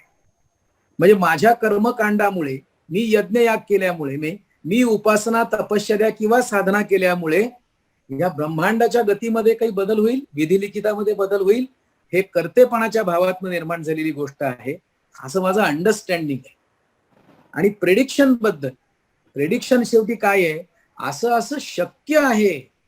म्हणजे आपण बीज जर पाहिलं, एखादी सीड पाहिली, तर सीड डिकोड ज्याला करता येते तो काय म्हणेल, ह्या बी मध्ये ना एवढा अंकुर येईल बरं का, मग नंतर त्याला पान फुटेल बरं का, मग त्याला एवढी ना फळं येतील, ठीक आहे. पण हे झालं प्रेडिक्शन, असं घडू शकेल. पण प्रत्यक्षामध्ये त्या बीला पाणी मिळेल का, माती मिळेल का? अति पाणी मिळालं तरी कुजून जाईल, कमी पाणी मिळालं तरी मरून जाईल. मग समजा अंकुरित होईल, मग तो अंकुर येऊन बकरी खाऊन जाईल का? अंकुराला बकरीनेच खाल्ला. आता काय झालं? त्यांनी तर सांगितलं होतं ह्याच्यातनं केवढी फळं येणार आहे. म्हणजे प्रेडिक्शन हे मानवी मनबुद्धीच्या मर्यादांमध्ये असल्यामुळे त्या अनंताबद्दल इतक्याशा त्या जीवानी, अहंकाराने काहीतरी वर्तवायचं हे एका अर्थाने हास्यास्पद वाटतं. पण अहंकार मनबुद्धीच्या अधीन असल्यामुळे तो ही धडपड करत राहतो. पण आता रमेश बालसेकरांची व्याख्या काय आहे डेस्टिनीची? ते म्हणतात DNA plus input is destiny. मग डीएनए आपल्या हातात नाहीये आणि इनपुट्स, मी कुठल्या घरात जन्माला येईन, खोपोलीत येईन का आणखीन कुठे येईन, इनपुट पण माझ्या हातात नाहीये. मी उन्हाळ्यात जन्माला येईन का पावसाळ्यात जन्माला येईन, मग मला जन्मजात सर्दी असेल का, मग काय असेल, पित्त प्रकृती असेल का वात प्रकृती असेल, मी कुठे ठरवून जन्म घेतलाय? मग माझा जन्मच माझ्या हातात नाही, तर माझ्या जन्माबरोबर जे विधी लिखित आहे ते मी काहीतरी यज्ञयाग करून जपतप करून बदलेल, ही शंका मनात येते. कारण वकील असल्यामुळे शंकेखोर मन आहे, त्याला काही पर्याय नाही. असा एक विचार येतो. आणि मग त्यातनं आणखीन काही गोष्टी येतात, म्हणजे विचारांमधनं आणखीन विचार यायला लागतात. जसं मुहूर्ताबद्दल विचारलं तसं पत्रिका म्हणजे एक्झॅक्टली काय, याची आपली आपली व्याख्या, आपलं आपलं अंडरस्टँडिंग क्लिअर पाहिजे, असं एक मला वाटतं. किंवा प्रश्न असा याला जोडून आलाय की काही साध्य झालं नाही आपल्या आयुष्यामध्ये, एखादी गोष्ट आपण ठरवली आणि ती नाही झाली तर आपण म्हणतो माझ्या नशिबातच नव्हतं ते, आणि ते सोडून देतो. तर हे काय म्हणजे हे नशीब म्हणजे नक्की काय, असा एक प्रश्न विचारलाय. ओके, मग मी माझी स्वतःची व्याख्या केली, गेल्या 2 दिवसापूर्वीच केली, मला वाटतं रविवारी व्याख्या केलेली, की what is destiny? God is destiny, unknown is destiny. जे आपल्याला माहिती नाहीये ना त्या सगळ्याला आपण नशीब म्हणतो, आणि जे मनबुद्धीच्या कक्षेत येईल त्याला आपण नशीब म्हणत नाही. मग तिथे कर्तृत्व वगैरे येतं. मग गॉड अननोन आहे ना, आणि मी क्रिएशन आहे आणि गॉड क्रिएटर आहे, तर त्या क्रिएशनला क्रिएटर बद्दल कधी काय कळू शकणार आहे? इट इज इम्पॉसिबल, म्हणजे ते कळूच शकणार नाही, असा एक परसेप्शन आहे. त्यामुळे मी जर ऑब्जेक्ट असेल तर हा ऑब्जेक्ट त्या सब्जेक्टवर सत्ता चालवू शकतो का? मग सत्ता चालवता येईल असं वाटणं म्हणजेच अहंकार. की बघा तुम्ही माझ्याकडे या, मी तुम्हाला उपाय सांगतो, नारायण नागबळी सांगतो, त्र्यंबकेश्वरलाच करा. अहो 2-2दा केला तरी फरक नाही पडला, आणि एकाने नाही केला तरी त्याचा प्रश्न सुटला. आता ह्या भानगडीत पडायचं कोणी, की हे बरोबर का हे चूक? मग साधं सोपं काय आहे, तर आपलं सत्य आपण शोधायचं, आणि आपलं सत्य शोधायची आपल्याला बुद्धी होईल का, हे परत आपलं प्रारब्ध. एखाद्याला नाही बुद्धी होत, एखाद्याला वाटतं डॉक्टरकडे जाय, एक म्हणतो मी आपोआप होईन, बरं काय नाही होत. आजार ना असे ढगांसारखे येतात आणि जातात, आपण शांत बसायचं. मला हा मार्ग काही वेळेला बरोबर वाटतो, पण रजसिक प्रकृती असेल तर तो शांत नाही बसणार, तो एक नाही 12 डॉक्टरांकडे जाईल, 12 जणांना श्रीमंत करेल, आणि नंतर सगळे डॉक्टर काय सांगतात, शांत राहा, विश्रांती घ्या. मग हे 12 डॉक्टरांकडे गेला नसता आणि शांत राहिला असतं तर काही बरं वाटलं नसतं ह्याला. कर्तेपणाचा भाव मनबुद्धीचा ट्रॅप डुईंग मध्ये अडकवतो, आणि शंकराचार्य म्हणतात अकर्मैव मोक्ष. हा, कर्मानी मोक्ष नाही, अकर्मानी मोक्ष. मोक्ष म्हणजे फ्रीडम. मग फ्रीडम कशातून? तर या ग्रह ताऱ्यांची सुद्धा जे परिणाम होत आहेत ना, या सगळ्यातून मुक्ती आहे, दॅट इज मोक्ष. असं शंकराचार्य मदतीला येत आहेत थोडेसे, असं वाटतं. थँक्यू. मुहूर्त माझा तोच ज्या क्षणी हो इच्छा, वेळ पाहुनी खेळ मांडणे ना मंजूर. सलील कुलकर्णींचं गाणं आहे. हा पण कुठेतरी कर्तृत्वभावच दिसतो याच्यामध्ये, की वेळ पाहुनी खेळ मांडणे ना मंजूर, ज्या क्षणी इच्छा होईल त्या क्षणी ते करत करायचं. मी माझं स्वतःचं उदाहरण देतो, तुम्ही बरोबर म्हणताय. मला अजिबात लॉला ऍडमिशन घ्यायची नव्हती. मी वकिलीच्या पूर्ण विरोधात होतो. दुसऱ्यांच्या भांडणावर जगणारी जमात म्हणून मी ह्याला शिव्या घालायचो, आणि मी वकील पण झालो. मला काही कळत नव्हतं. वकील झाल्यानंतर आता लोक म्हणतात यशस्वी पण झालो. अरे पण जी माझी इच्छाच नव्हती ते माझ्या आलं कुठून हे? तर माझी पत्रिका बघणारे सांगतात, बघितलं तुम्ही वकील आहात का, काही माहिती न देता सांगतात. म्हणजे त्या शास्त्रात काहीतरी असावं अशी आशा निर्माण होते. बघितल्या सांगतात. हे अनिलजीच मला एकदम पटकन सांगतात, तुमचं ते असं आहे ना म्हणून असं होत आहे. म्हटलं ह्यांना काय माहिती, माझं असं असं आहे आणि त्यामुळे असं असं होत आहे. माझा एक मित्र पण आहे खोपोली, तो पण असंच मला काही सांगतो. तर मला पूर्ण आदर आहे त्या शास्त्राबद्दल. पण मला हे माहितीये की हे शास्त्र मानव निर्मित आहे, मानवी मनबुद्धीतून निर्माण झालेलं आहे. त्यामुळे आपण ह्या कॉलवरती गप्पा मारण्याकरता हे शास्त्र नक्की निर्माण झालं नसेल. म्हणजे उदाहरण सांगतो, जे अद्वैताबद्दल काहीतरी शास्त्र सांगताय, व्यासांनी सगळं उष्ट केलंय म्हणतात ना, म्हणजे ज्योतिष पण व्यासोच्छिष्टच आहे. तर ज्या व्यासांनी इतक्या सगळ्या गोष्टी लिहिल्या, तर त्यांना कोणी जर जाऊन विचारलं, का हो मिस्टर व्यास, माझ्या मुलाचं लग्न यावर्षी होईल का, आमच्या ह्यांना प्रमोशन मिळेल का, आमच्या ह्या मुलीचं जरा असं असं आहे, व्यास कपाळाला हात लावतील हो. पण ह्या प्रश्नांची उत्तर देणारे व्यास बाजारात भरपूर आहेत, असे भरपूर आहेत. अरे लगेच तू या ग्रहाचा खडा घाल बघ, तुझा प्रश्न सुटला, तू ना हा जप कर. अरे क्रिएशन जे आहे, जे ऑब्जेक्ट आहे, can it control the subject, असं बेसिक विचार माझ्या मनात येतो. अगतिक झालो, निष्प्रभ झालो, तरी केला तुझाच धावा, रोख ठोक मज आज बोलू दे, माणुसकीने ऐका देवा. म्हणजे तू जो देव आहेस ना अननोन, तो आधी माणूस हो, माणसाच्या जन्माला ये, मग मला तुझ्याशी जरा बोलायचंय, असं त्या कव्वालीमध्ये आहे. म्हणजे काय, तू नोन हो, तू मनबुद्धीच्या माझ्या टप्प्यात ये, मग मला जरा तुला जाब विचारायचंय. ही काय भानगड करून ठेवलीस की ज्योतिष खरं आहे का खोटं आहे, हे बरोबर आहे का चूक आहे. मग त्या ज्योतिषाने तर सांगितलं होतं माझी नक्की बदली होईल, अजून झाली नाहीये. हे सगळे जाब मला विचारायचे देवाला. पण केव्हा विचारता येईल, जेव्हा तो माझ्यासारखाच होईल, अनिलजींसारख्या रूपात येईल माझ्या, तर मी विचारीन त्यांना, अनिलजी सांगा बरं आनंद आश्रम मध्ये पाणी कधी लागेल. मग आता पत्रिका आनंद आश्रमची बघायची आहे का पत्री श्रीकांत पाटणकरांची बघायची आहे, असा पुढचा प्रश्न येतोय. त्यामुळे हे अभ्यासासाठी उत्तम आहे, याला नक्की काहीतरी पाया आहे. याच्याबद्दल मला काय वाटतं सांगतो, की पूर्वी ना हा संपूर्ण महाल होता, ज्योतिषशास्त्र हा संपूर्ण महाल होता. काळाच्या ओघामध्ये त्याचे बरेच भाग पडझड झाली, आणि जे थोडे थोडे तुकडे अवशेष जे उरलेत ना, ते अवशेष आता आपल्या हाती लागलेत, आणि त्याच्या आधारे पूर्ण महालाची कल्पना आपल्याला नाही करता येते. त्यामुळे हे ज्योतिष अद्वैताचं विज्ञान असेल नक्की एक काळी ऋषीमुनींच्या हातात असताना, पण त्याची पडझड झाली आहे.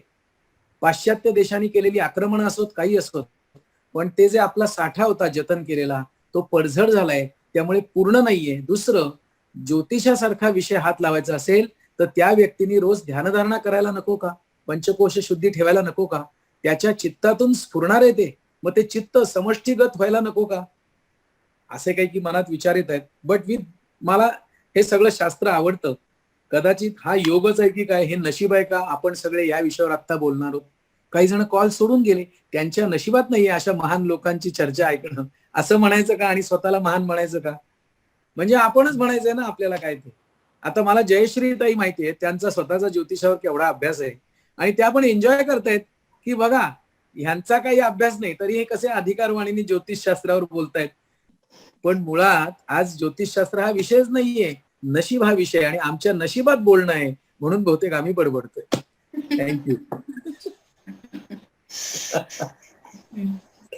नशिबावर बोलणं आहे, पण तो ज्योतिषशास्त्राच्या अंगाने चालणारा सगळा विषय आहे, त्यामुळे आपण त्यालाही हात लावलाय, आणि तो खूप व्हास्ट विषय आहे, ह्याची कल्पना आहे. आणि अनिलजींशी जेव्हा कॉलवर मी बोलत होते तेव्हा त्यांनी स्वतःचे अनेक अनुभव मला सांगितले, आणि प्रश्नकुंडली सुद्धा जो निष्णात ज्योतिषी असतो तो जातक त्याच्याकडे जातो प्रश्न विचारायला, आणि तो प्रश्नावरनं सुद्धा कुंडली मांडून अचूक गोष्टी सांगू शकतात, असं इतकं ते ज्योतिषशास्त्र निर्विवाद आहे. म्हणजे काही गोष्टी, काही प्रेडिक्शन ही प्रश्नावरनं सुद्धा ते सांगू शकतात, असं अनिलजींचे काही त्यांचे वैयक्तिक त्यांच्या आयुष्यातले अनुभव आहेत. तर त्यांना विनंती करते, असे 1-2 अनुभव जर का शेअर केलेत, तर हे ज्योतिषशास्त्र कसं तुम्हाला त्याच्याकडे तुमचा दृष्टिकोन, तुमचा त्याच्यावर विश्वास कसा वाढत गेला हे कळेल लोकांना. दुसरं एक म्हणजे याच्यात बँकेमध्ये असताना एक ब्रँच मध्ये 3 कॅश काउंटर होते, मी मधल्या काउंटरला होतो, आणि बाजूला जी रिसिव्ह कॅश लेडी होती, तर त्यांनी 50-60 लाख कॅश भरायला आणली होती एखादी, आणि ते त्यावेळी आरबीआयचा नवीन नियम आला होता की स्टेपल लावलेल्या नोटा बँकेत घ्यायच्या नाही म्हणून तिने त्याला सांगितलं त्या स्टेपल काढून दे. माझ्या पलीकडच्या काउंटरला फक्त मशीन घ्यायला गेला स्टेपल काढायची, ती घेऊन आला आणि तो पैसे गायब, 60 लाख रुपये गायब झाले होते. माझ्या बाजूचा जो होता तो त्याला माहिती होतं मी बघतो काहीतरी, मग त्याने मला विचारलं की आधी अभी इसका क्या होगा. तर म्हटलं आता मी नाही सांगू शकत कारण माझं पंचांग सर्व घरी आहे, मी उद्या सांगतो त्याला. नेक्स्ट डेला मी मग त्याला गेल्यावर सांगितलं की त्याचे पैसे 100% मिळाले, इट विल टेक टाइम, कमीत कमी 2 महिने झाल्यावर ते मिळते, त्याच्या आधी मिळणार नाही. आणि मग ते त्याचा सगळा शोध झाला आणि बरोबर 2 महिने आणि 2-3 दिवस झाले आणि पोलिसांनी येऊन स्वतः ते पैसे त्या पार्टीच्या खात्यात भरले. ती एका कंपनीची कॅश होती आणि त्याचा ड्रायव्हर गाडी घेऊन आलेला अकाउंटंट, तर त्या ड्रायव्हरने ती कॅश पळवली, गाडी घेऊन फरार झाला. आणि मग तो तिकडे बिहार युपी कोणी तिकडे होता, तिकडनं त्याला पकडून घेऊन आले. फक्त 70,000 रुपये त्यातले खर्च केलेले होते, बाकी संपूर्ण कॅश ती परत मिळाली आणि पोलिसांनी येऊन स्वतः त्या बँक पार्टीच्या खात्यामध्ये भरली.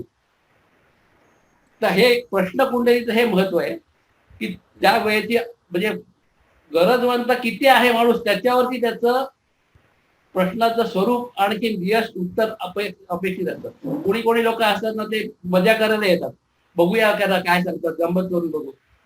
पत्रिका मांडली की लगेच कळतं की हा व्यक्ती खरोखर गरजवंत आहे का तो माझी परीक्षा घ्यायला आला. ते कळलं की मग त्याप्रमाणे त्याला ट्रीटमेंट देतो आम्ही, काय असेल जर तसा निघाला तर.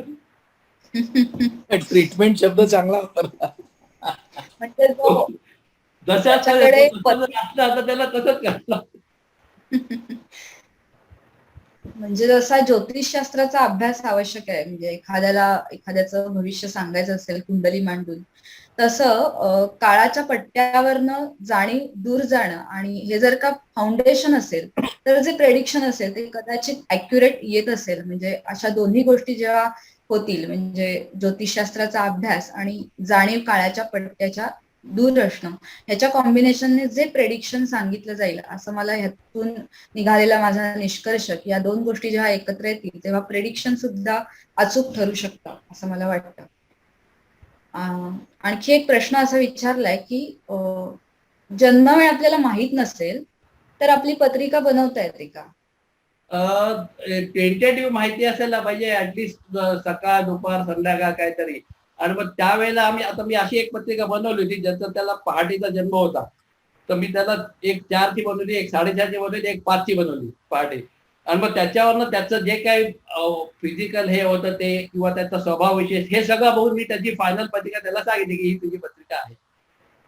तर ते कसं असतं की त्या पर्टिक्युलर वेळेमध्ये जर का तुमचे स्टार चेंजेस जास्ती होत नसतील, म्हणजे राशी बदल होत नसतील, तर ते पॉसिबल होऊ शकतं. राशी बदल होत असेल तर ते होणार नाही.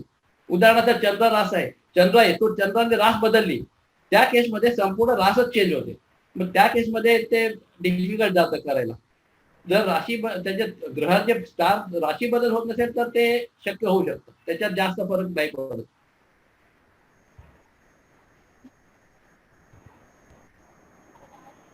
तनुजा महाजन असा प्रश्न विचारतायत की करणी किंवा जादू टोणा ज्याला म्हटलं जातं, काळी विद्या, ह्याच्याशी काही पत्रिकेचा संबंध असतो का किंवा मुळात ते तसं असतं का, असं त्यांना प्रश्न पडलाय. आहे, त्याच्यात तथ्य आहे. पत्रिकेवरनं ते पण कळतं, म्हणजे कोणाला काही बाधा झाली का ते पण त्याच्यावरनं कळू शकतं. आता ही बाधा म्हणजे नक्की काय, याबद्दल मला वाटतं श्रीकांतजी जास्त सांगू शकतील असं वाटतंय, कारण त्यांच्याकडनं मी बऱ्याचदा या गोष्टी ऐकल्यात याबद्दल. बाधा एकच, अहंकार हीच फक्त बाधा. हे पहिलं. दुसरं, ओशोंना एकदा एकाने विचारलं होतं, जीवन में ये समस्या है, वो समस्या है, वो समस्या है. ओशोंनी त्यांना उत्तर दिलं होतं, जीवन में समस्या नहीं है, जीवन ही समस्या है. तुम्ही एकदा जन्माला आलात ना की सुख दुःख तुमच्या वाट्याला येणारच आहेत, पण मला दुःख नकोत आणि फक्त सुख हवेत हे अहंकार निवडतो.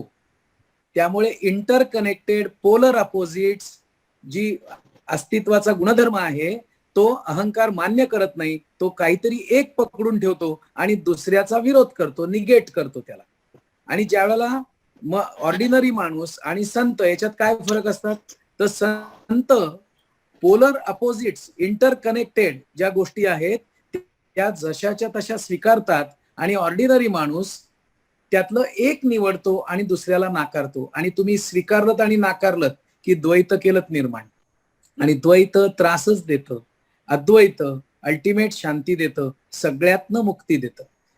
त्यामुळे शंकराचार्यांना जर भेटलात तर ते तुम्हाला पत्रिका दाखवणार नाहीत आणि सांगणार पण नाहीत, मी विचारत पण नाही. त्यामुळे शंकराचार्य वरवर जर दिसले ना हिंदूंचे तर ते हिंदुइझमच्या विरोधात बोलतायत, हे जरा अभ्यास केला की कळतं.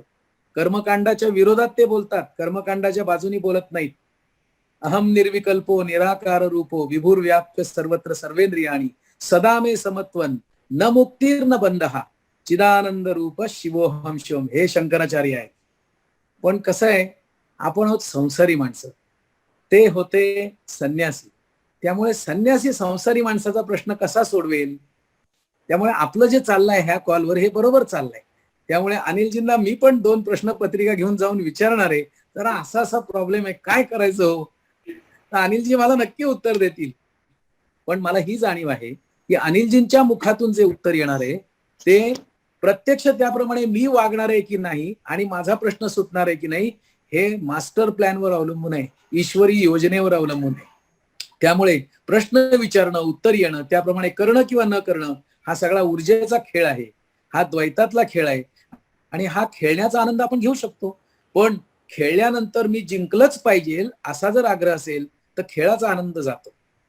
मग पण ज्योतिषशास्त्र हे आनंदाने जाणून घेणं आणि आनंदाकरता जाणून घेणं हा जर भेद लक्षात आला तर छान आहे ना. मानव निर्मित आहे, चांगलं क्रिएशन आहे, उपयुक्त आहे, मानवजीव सुखकारक करण्याकरता आहे.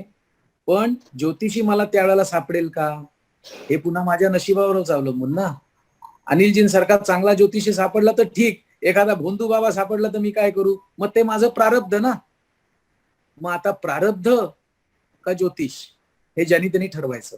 आणि मग वामनराव पैंना जाऊन विचारायचं, तूच आहेस तुझ्या जीवनाचा शिल्पकार, ही काय भानगड आहे? पण वामनराव पै आता देहानी नाहीयेत, त्यामुळे पुस्तकं वाचून ठरवूया त्यांची आपण. एक मिनिट बस, याच्यावर थोडंसं मला बोलायचं आहे की अनिल सगळं ज्योतिषी असं नाहीये. त्याचं कारण असं आहे की ज्योतिष या पत्रिकेचं रिडिंग करून फक्त सांगणार आहे, तो तुम्हाला सुखकारक होईल की नाही हे त्याला माहिती नाहीये. तो तुम्हाला जे आहे तेवढंच सांगणार आहे, तो बदलू शकत नाही कुठलीच गोष्ट. त्यामुळे कुठलाही ज्योतिषी असले, हा एक आहे की काही ज्योतिषी सांगू शकत नाही, बरोबर, ही गोष्ट खरी आहे. त्याच्यात मध्ये मी तुम्हाला बरोबर सांगतो. आहे. बरोबर. मी एका अहंकाराची कथा सांगतो. माझा मित्र आहे, तो मित्र माझ्यापेक्षा 2 वर्षांनी मोठा आहे आणि तो कायम मला सांगतो माझी सिंह रास आहे. तोच सांगतो. कशावरनं? मग माझी ही जन्मवेळ आहे, हे आहे, ते आहे. मग एका खूप मोठ्या जाणकार ज्योतिषाकडे मी त्याला रिफर केला. त्यांची गप्पा झाल्या आणि मग त्यांनी त्याच्या जीवनातले सगळे इव्हेंट्स लिहून घेतले आणि त्याच्या आधारे पत्रिका बनवली. आणि ते म्हणतात याची मेष रास आहे, याची सिंह रास असूच शकत नाही. बरं, हे मला आणखीन 4 मित्रांनी कन्फर्म केलंय. हे सगळं होऊन त्यांनी त्याला उपाययोजना पण सांगितल्या काही. तर त्या मित्राचा मला फोन आला, ह्याच्यात काय अर्थ नाहीये, कारण माझं सगळी वृत्ती जी आहे ना ती सिंहाचीच आहे, मी कसा मेष राशीचा असू शकतो? ही अहंकाराची कथा आहे. की तो माणूस प्रामाणिकपणे काहीतरी तुला सांगतोय त्याच्या अभ्यासाच्या नुसार, पण माझा अहंकार इतका मोठा आहे की मी मान्य करायला तयार नाही माझी मेष रास आहे, माझी सिंहच रास आहे. आता अहंकाराची रास नेहमी सिंहच असू शकते, रास कशी असणार? सिंहाच्या वर कोणी बॉस असेल तर ती रास त्याची असू शकते. त्यामुळे अहंकार ही एकच बाधा आहे. ती बाधा दूर झाली की सगळ्या बाधा दूर होतात. पण ती बाधा दूर नसेल झालेली तर त्याला सगळ्या बाधा होतात, त्याला सगळं बाधतच. मग असं माझं आत्ता माझ्या जीवनातलं घडलेलं एक उदाहरण आहे. खूप छान. खूप एका वेगळ्याच पॉइंटवर ही सगळी चर्चा येऊन ठेपलेली आहे. आणि आता परत म्हणजे ज्योतिषशास्त्रातले प्रश्न विचारावेत की नाही असा प्रश्न पडायला लागलाय.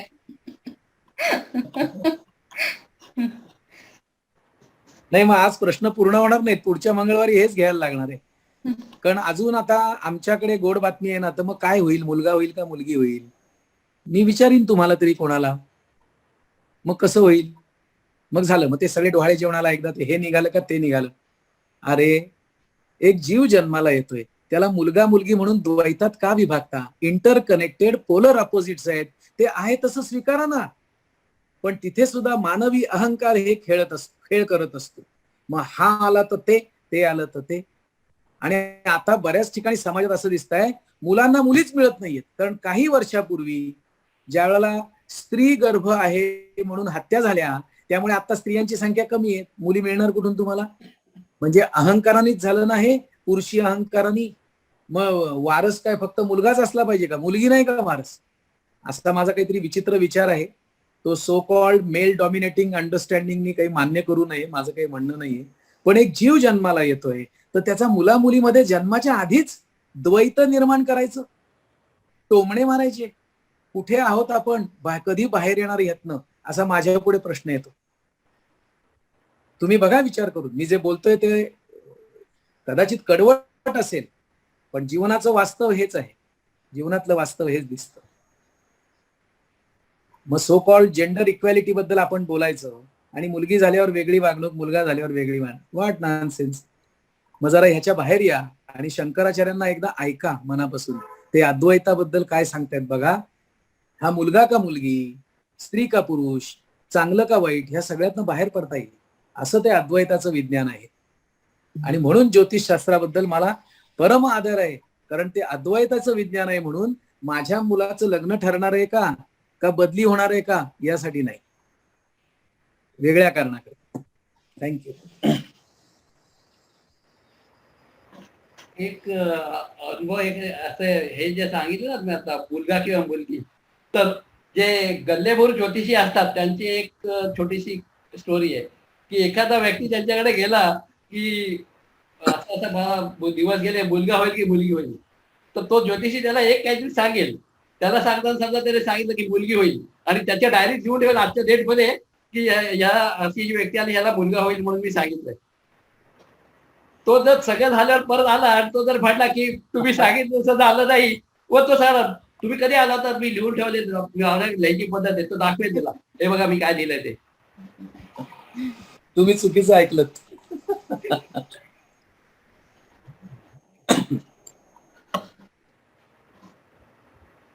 आता आपण हा कॉल 10 वाजून गेलेत मला वाटतं, आणि कॉल सगळ्यांसाठी खुला करूया. आणि ज्यांना कुणाला बोलायचंय किंवा संवाद साधायचा आहे या दोन वक्त्यांशी, त्यांनी अनम्यूट करा आणि बोलू शकता किंवा आपली मतंही मांडू शकता. 10:30 पर्यंत आपण इथे थांबणार आहोत.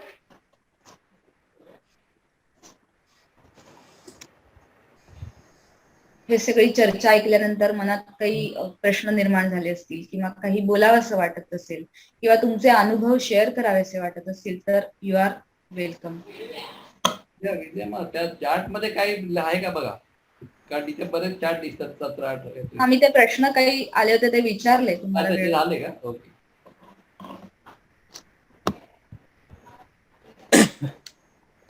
गुरुजी, तनुजा महाजन बोलते. माझा नेटवर्क आज इश्यू आहे, प्रश्न पूर्ण आहे. म्हणजे आतापर्यंत मी जे काही शिकले किंवा ऐकले त्यावरनं आता मला असं वाटतं की आयुष्यामध्ये सरप्राईज म्हणजे ठेवण्यातच सगळी गंमत आहे. म्हणजे हे माझं वैयक्तिक मत आहे. पण मग ज्योतिषशास्त्राची मग म्हणजे असं गरज काय, असा एक प्रश्न पडतो की कसं ते मदत करतं आपल्याला. नाही, आपल्याला म्हणजे कोणाला? म्हणजे जे सगळेजण बघतात पत्रिका वगैरे सगळं तेच की म्हणजे आता म्हणजे माझंही लग्न पत्रिका वगैरे बघूनच झालंय, तेव्हा वाटत होतं ते महत्वाचं, पण आता नाही वाटत. तुम्ही तुमच्याबद्दल विचारा ना, हे फार सार्वजनिक. माझ्याबद्दल मग तुमचा प्रश्न काय आहे? हा तेच की आता मग मला त्याची म्हणजे कशी मदत होईल की हे हो, जर का मला घ्यायची झाली तर मला तेच कळत नाहीये. माझे गुरुजी ऋषी प्रभाकर काय सांगायचे ते सांगतो. दुसरे एक गुरुजी होते माझे, रामेश्वर कर्वे, त्यांनी काय सांगितलं ते सांगतो. ते म्हणाले स्वतः करता काही करायचं असेल ना तर मुहूर्त बघावे लागतात, पण जेव्हा समाजाकरता करायचं असतं, इतरांकरता करायचं असतं, इतरांच्या भल्याकरता काही करायचं असेल तर प्रत्येक क्षण हा मुहूर्तच असतं. म्हणजे व्यष्टीभूत काही करायचं असेल, व्यक्तीकरता काही करायचं असेल तर मुहूर्त बघा, कारण आता ते मिळालंच पाहिजे, हा इगो स्ट्रॉंग आहे तिथे. पण समाजाकरता काहीतरी करायचं आहे तर मुहूर्त काय बघताय, लगेच सुरू करा. जसं तुरत दानम महापुण्यम म्हणतात, सत्कार्य लगेच सुरू करा. त्याला मुहूर्त नसतात. त्यामुळे ऋषी प्रभाकरांना आणि तात्या कर्वेंना मी ज्योतिषशास्त्र बघून क्लास सुरू केलाय, वर्ग सुरू केलाय, उपक्रम सुरू केलाय असं कधी पाहिलं नाही. कारण त्यांनी स्वतः करता कधीच काही केलं नाही. आणि असं जर असेल तर मी परत सांगतो, हे अहंकाराकरता निर्माण केलेलं शास्त्र हे या 2 ऋषींना पाहून मला वाटतं माझं काय होईल ही जोपर्यंत भ्रांत आहे तोपर्यंत ज्योतिष हा विषय अतिशय उपयुक्त आहे. गुरुजी सांगायचे, if you are SSY teacher, your only sadhana is to forget your self. ज्याला स्वतःचा विसर पडला ना त्याला नाही मुहूर्त बघायला लागत. इगोच नाहीये, माझ्यासाठी काही करणंच नाहीये, कसला मुहूर्त बघायचंय, करत सुटा, मास्टर प्लॅन प्रमाणे होईल. पण हा भक्ती मार्ग झाला, शरणागत भाव झाला. ना धड ज्ञान, ना धड भक्ती, ना धड कर्म किंवा योग, त्यांना प्रॉब्लेम असतात. कुठलाही एक मार्ग नीट जर धरला, ज्ञान मार्ग धरा, भक्ती मार्ग धरा, योग मार्ग धरा, कर्म मार्ग धरा, एकाची कास जर नीट धरली तर बेडा पार हो जाता है. कारण तिथे एकाची कास आहे. आता 2 नाहीत, अद्वैत आहे, वननेस आहे, ऍब्सेन्स ऑफ 2 आहे. Of course this is my understanding. It may not be right also. तो भाग वेगळा. नाही, झालं, माझं समाधान झालं. थँक्यू. थँक्यू. संजीवजीने असं विचारलंय की is it a science to know the master plan. Master plan हा शब्द मगाशी तुमच्या चर्चेमध्ये आला होता. तर मास्टर प्लॅन जाणून घेण्याचं विज्ञान असू शकतं का? बघा, मास्टर प्लॅन होऊन जाण्याचं विज्ञान आहे, अवेलेबल टेक्नॉलॉजी आहे. जाणण्याची नाही, कारण जाणायचं असेल तर 2 असतात तिथे, एक जाणणारा आणि जे जाणलं जात आहे ते. इथे द्वैत आहे. तुम्ही मास्टर प्लॅन होऊ बघा, तुम्ही देव जाणू नाही शकत, तुम्ही देव होऊ शकता. You can become a God, but you cannot understand God, you cannot see the God, you cannot know the God. कारण ज्या व्यवस्थेने तुम्ही त्याला जाणणारा, समजून घेणारा, ती इतकी मर्यादित आहे. मन, बुद्धी, चित्त, अहंकार आहे काय दुसरं आपल्याकडे? ते केवढंच आहे. त्याच्याने त्या एवढ्या प्रचंड गोष्टीला जाणता येईल का? पण हे सगळं जर विसर्जित झालं तर तुम्ही गॉड होऊन जाणार आहात. That is no bodiness or everybodiness. ही निराकार किंवा सर्वाकार स्थिती आहे. तुम्ही देव होऊ शकता पण देवाला जाणू शकत नाही. कारण जाणण्याकरता मनबुद्धीचा वापर लागणार आहे, ज्याच्या मर्यादा अगदीच काहीतरीच आहे, तो काही नाहीच ऍक्च्युली. थँक्यू.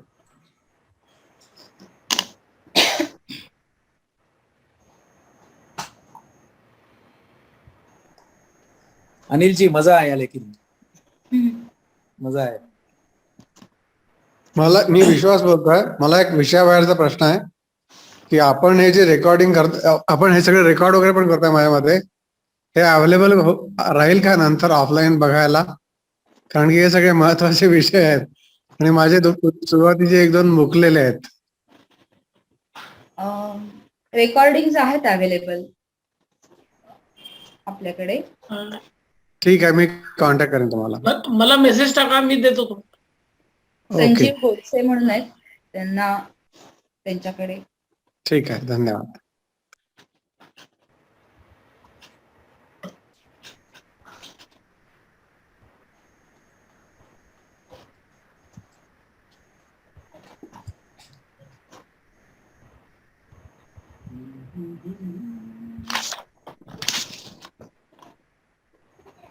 मला प्रश्नच आहे म्हणा किंवा काहीतरी शंका आहे म्हणा.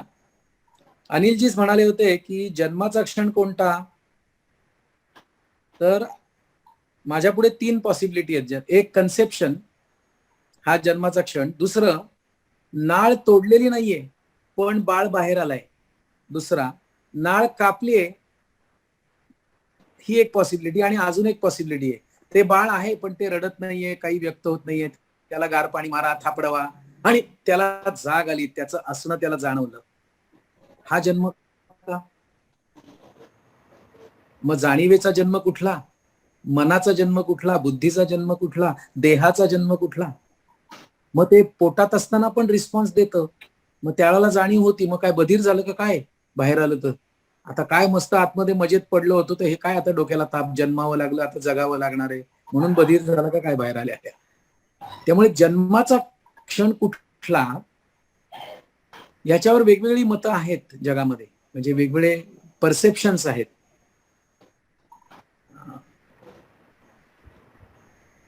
तर याच्याबद्दल म्हणजे अनिलजी जर काही सांगू शकले तर ऐकायला आवडेल.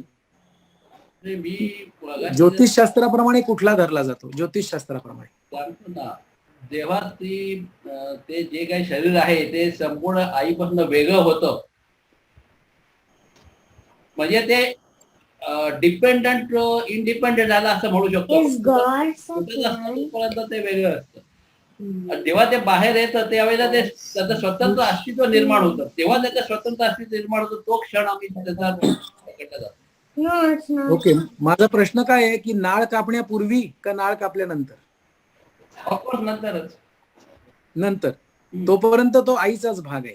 हो. आता मी असं ऐकलंय की त्या नाळेचा तुकडा ठेवतात, काहीतरी त्याला म्हणतात, कसल्या सेल काहीतरी, आणि त्यामध्ये त्या बाळाकरता आयुष्यभराची सगळी औषधं असतात म्हणे. स्टेम सेल म्हणतात. स्टेम सेल का? हा हा हा. तर ते सो दॅट नाळ has got very, it's very important for that kid, that particular kid, child.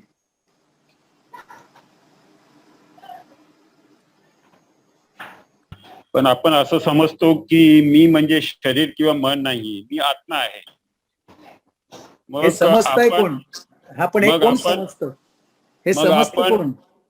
नाही, मग जन्माच्या तारखा संबंधी की आत्मा जेव्हा या शरीर आणि मनात येते, एंटर होते, किंवा ती तारीख धरायला पाहिजे ना. मग ते कसं कळायचं? जन्मक्षण कसा कळायचा? त्याला स्टडी, प्रवेश त्याला कॉन्शियसनेस, ज्याला आपण इंग्लिशमध्ये आत्मा म्हणजे consciousness. Okay. when does the consciousness come in the human structure, in the human body? हे कोणाला कळणार आहे? अहंकाराला का कॉन्शियसनेसला?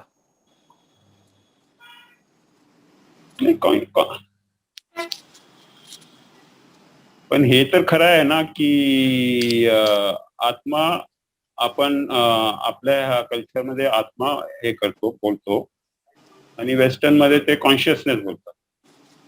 नाव काही असू दे, पण हे कोणाला कळणार आहे की आत्म्यानी देहात प्रवेश केला? हे पाहणारा तिसरा कोणी आहे का आणखीन?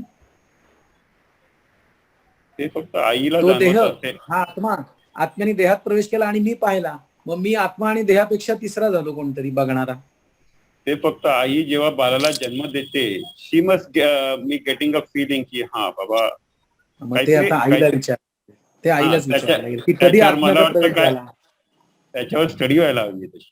म्हणजे जर तारखेसंबंधी जर हे वाद असतील आणि आपण जर असं मानत असू की हा मी म्हणजे शरीर किंवा मी म्हणजे मन नाही, मी आत्मा आहे, इफ दॅट द कॉन्सेप्ट और हायपोथेसिस इज करेक्ट, मग आपण दॅट अ प्रॉब्लेम, त्याचं सोल्युशन फाइंड आउट करेल असं मला वाटतं. बरोबर आहे. त्यामुळे सगळ्या आयांनी आता मेडिटेशन करणं पाहिजे. गर्भवती स्त्रियांनी आवश्यक आहे. त्या शांत असतील तर त्यांना तो प्रवेश कळेल.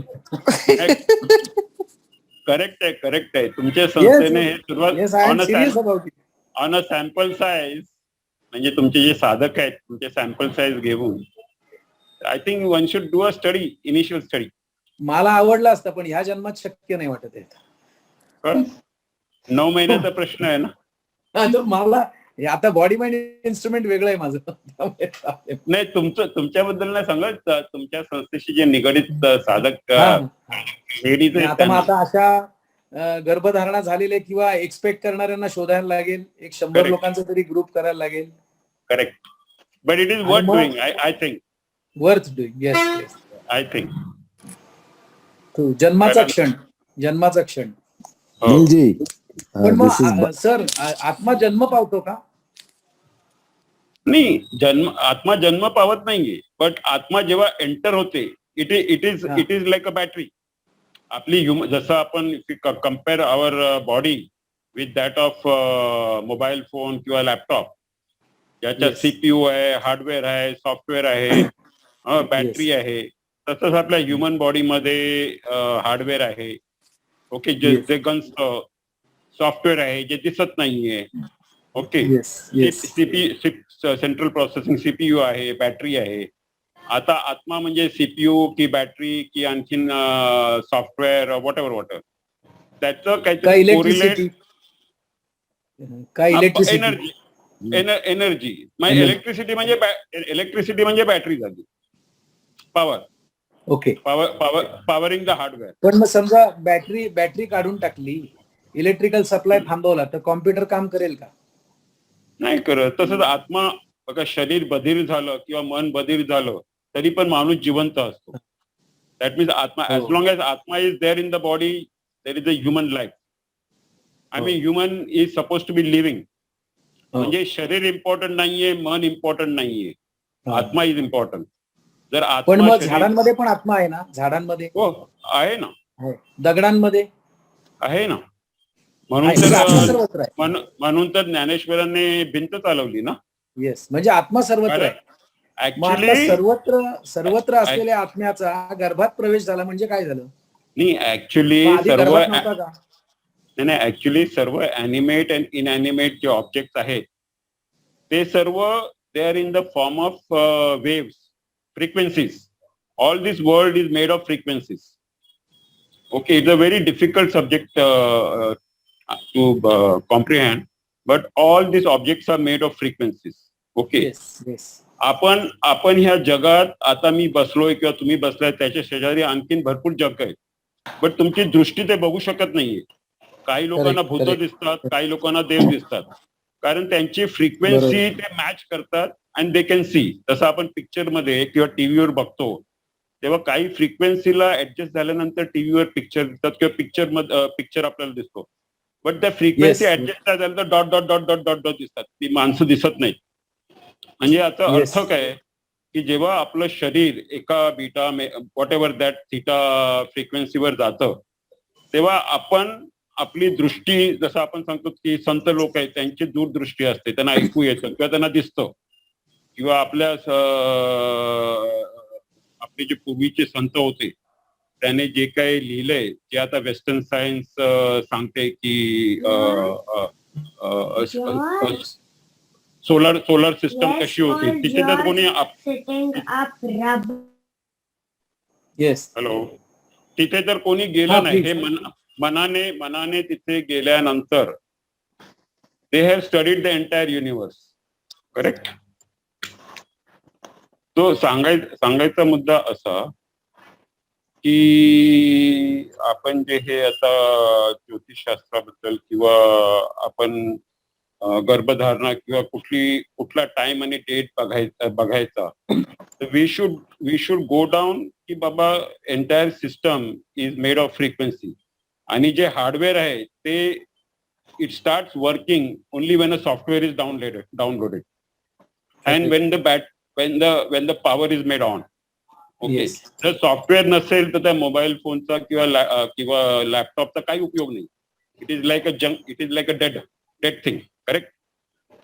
म्हणजे आत्मा म्हणजे सॉफ्टवेअर का किंवा आत्मा म्हणजे पॉवर का, that is something one needs to study असं मला वाटतं. Yes absolutely correct. मला वाटतं तुमच्या संस्थेने सिन्स युअर टेक्नो रिलेटेड याच्यावर काहीतरी कोरिलेशन करायला हवं, so that you can go and find out की आर वी बायोलॉजिकल रोबोट. जसं आपण आता हे मेकॅनिकल रोबोट बनवले, तर are we biological robot made by somebody. My understanding as on today is like this only. We are pre-programmed, rather uniquely programmed body-mind instruments, robots, computers. Right. That is my understanding. We are biological because we can grow on our own, we can repair on our own. The mechanical robots cannot repair themselves. To some extent, artificial intelligence has come. Correct? Yes. मला वाटतं I mean, instead of regressing on the knowledge of what somebody has given in the past, actually the actual knowledge is all lost. Okay. जे मध्यंतरी जे काही knowledge pass on झालंय ते संपूर्ण आपल्याकडे आलेलं नाहीये.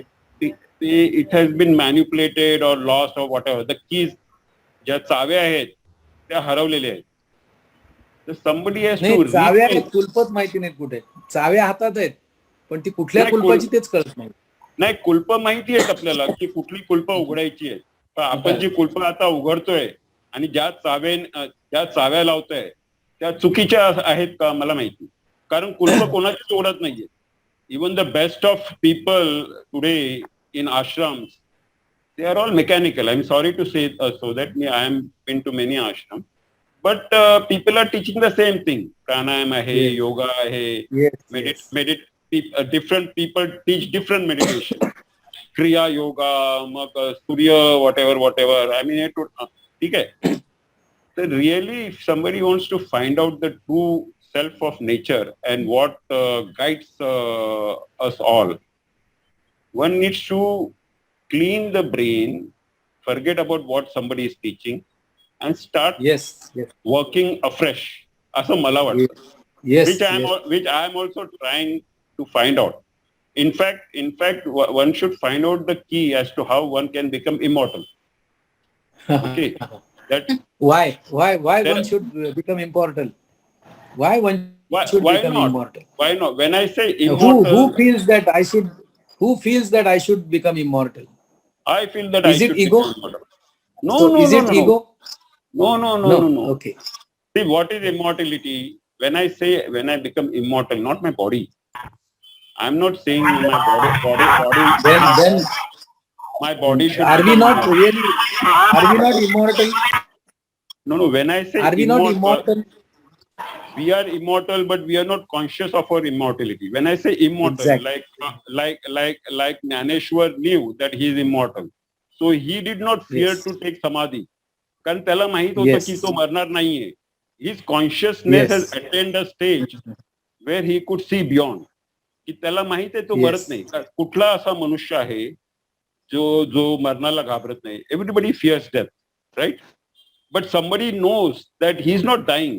He can see beyond the death. That is when you can when you can read your consciousness. When consciousness is within your control, so you can see beyond. You know where you are going. Let me understand it. Please. Consciousness is within your control. म्हणजे I am different from consciousness? No. Consciousness is a part of us. But that is not within my control. I have not yet been able to read my consciousness. Who this I is saying that consciousness is not in my control? Who is this I? That is my question. So what is that? What is that? That I is my senses. That माझ्या senses. Okay. Is it not in consciousness? Your senses are not in consciousness. My senses are not in my consciousness. My consciousness is a totally different thing. When I sleep, there are no senses, but my consciousness is working. My So you are consciousness talking is about there. individual consciousness, not universal consciousness. No, I am talking about universal consciousness. Okay. Then whether Because the world when is in consciousness? No. When I say consciousness, we are a part of that universal consciousness. So Okay, there are two theories. Yes, there is an individual consciousness, and you are a part of. जसं आपण आत्मा आणि परमात्मा. Paramatma is what you are saying is universal consciousness. And Atma is my consciousness. Okay. now can my consciousness be different from universal consciousness or a God? No. So there That is is one. that is what everybody preaches. The consciousness of the Paramatma says that the only thing what you need to do is love. Love, help, blah, Not blah, necessary. blah, blah, blah. Not necessary. Even hatred can come out of that consciousness. Huh? Hatred can also come. Why we are Yeah, excluding hatred and But including only love? But that is not the pure form of consciousness. That is not what consciousness is. That is what we think. Consciousness is different. Consciousness has आपली चर्चा थोडी वेगळ्या विषयाकडे चालली आहे, तर me please जरा विनंती करते की आपण Okay. थोडं विषयाशी धरून बोलावं. आणि पुढच्या मंगळवारी पूर्ण करू. आणि विषय खूप मोठा आहे आणि नाही असं आहे ना होण्यासारखं पण नाहीये, त्यामुळे मी मध्ये थोडं डिस्टर्ब केलं, सॉरी त्याबद्दल. ओके. चर्चा चांगली चालली होती, पण ही चर्चा सगळ्यांच्या मनबुद्धीच्या कक्षेत येईल असं वाटत नव्हतं, म्हणून मग थोडस disturb okay. No issues. Bala Murugan काहीतरी विचारू इच्छित आहेत असं दिसत आहे. Yes, Bala, please. So the same thing doubt I always had, which you raised, and Anil ji ने बताया कि when the child gets separated from the mother's womb, that is the time actually is counted as the birth time or a person's coming into this world. But my question is, I always had this doubt that uh, there is a natural birth and there is a birth because of, today we call it a C-section or a cesarean.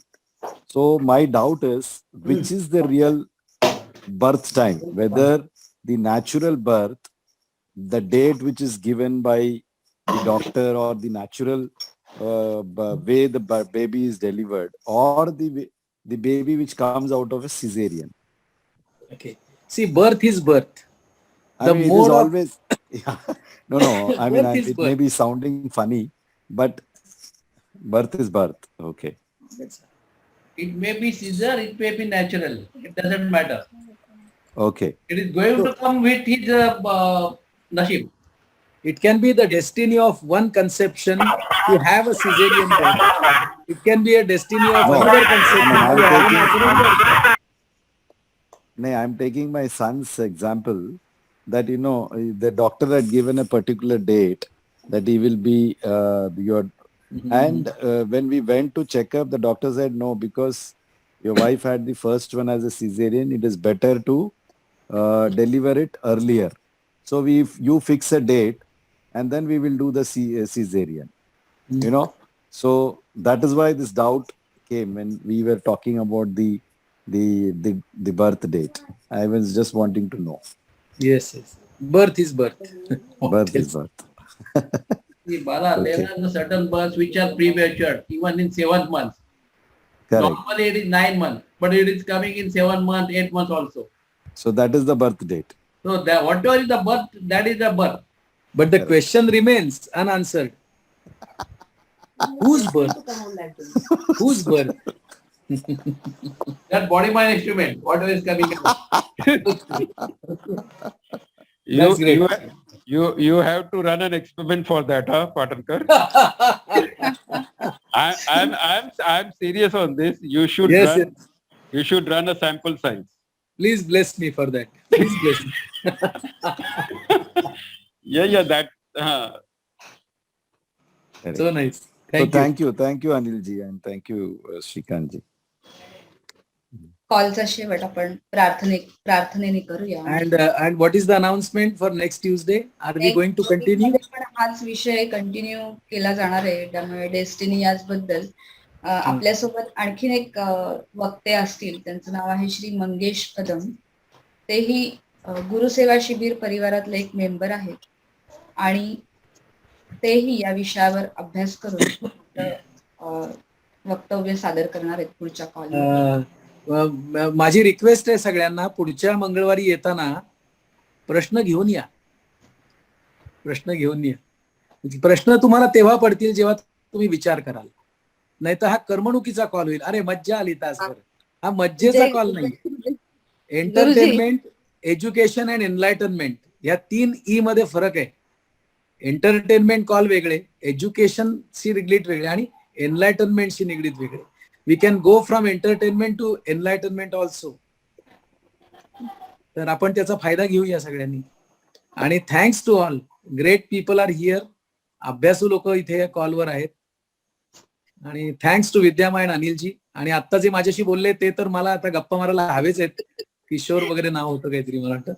Very interesting. एकदा चेहरा तर दाखवा ना, कसे आहात तुम्ही ते. आवडेल आणि आपली ओळख होईल आणखी. व्हिडिओ चालू करा किशोरजी. हा भाई, पुन्हा गप्पा मारायला आवडेल. एक मित्र वाढला आपला. हा, म्हणजे व्यक्ती बघायला तर कोण आहे, बघू तरी ना, बघू तरी थोडंफार काही. अजून एक माझा प्रश्न आहे सर्वांसाठी आहे की आपण गौतम बुद्ध जे सांगतात की everything is happening this body mind instrument is no individual doer. तर जे गुन्हेगार लोक असतात, जे रेप करतात किंवा चोऱ्या माऱ्या करतात, तर मग आपण त्यांना का दोष द्यायचा? As a society it is okay, पण सोसायटी म्हणून त्याला हे ठीक आहे, पण आपण जेव्हा या फील्डमध्ये आल्यानंतर मग आपण जर हे म्हणत असतो त्याच्यावर आपला भरोसा आहे, बिलीफ आहे, तर मग ही त्यांची डेस्टिनी होती, हे त्यांचं घडणार होतं, त्यांचे भोग होते. मग त्यांच्याबद्दल आपल्याला आपल्या मनामध्ये जी एक तेढ निर्माण होते ती व्हायला नकोय, जे आता माझ्या बाबतीत आता सुरू झालेलं आहे, की मला ते वाटत नाही काही त्याचं. आरोपी नावाच्या अहंकाराला न्यायाधीश नावाचा अहंकार शिक्षा देतो. विद्या गुरुजी कामाला आली. बोला बोला. हा, की जन्म झाला तेव्हा जर ठरत असेल की पुढे मी काय होणार, काय कसं हे होणार, सगळं जर ठरलेलंच असतं असं आपण बोलतो किंवा वाचलेलं आहे, तर मग हे नशीब किंवा पत्रिका बघणं किंवा हे म्हणजे कितपत ते योग्य आहे, किंवा आता माझा हाच प्रश्न आहे की जन्मताच सगळं ठरलेलं आहे पुढचं, तर हे योग्य अयोग्य हा प्रश्न नाहीये मॅडम. हे जो अहंकार आहे ना त्याला वाटतंय की माझं मला आधी कळावं. ज्योतिषी तुम्हाला बोलवत नाही स्वतःहून की तुम्ही या माझ्याकडे म्हणून. तुम्हाला असं वाटत असतं की मला पुढच्या लाईफ मध्ये माझं काय आहे, माझ्या वडिलांचं आहे, त्यांचं काय आहे, त्याच्यावरनं हे करतो आपण.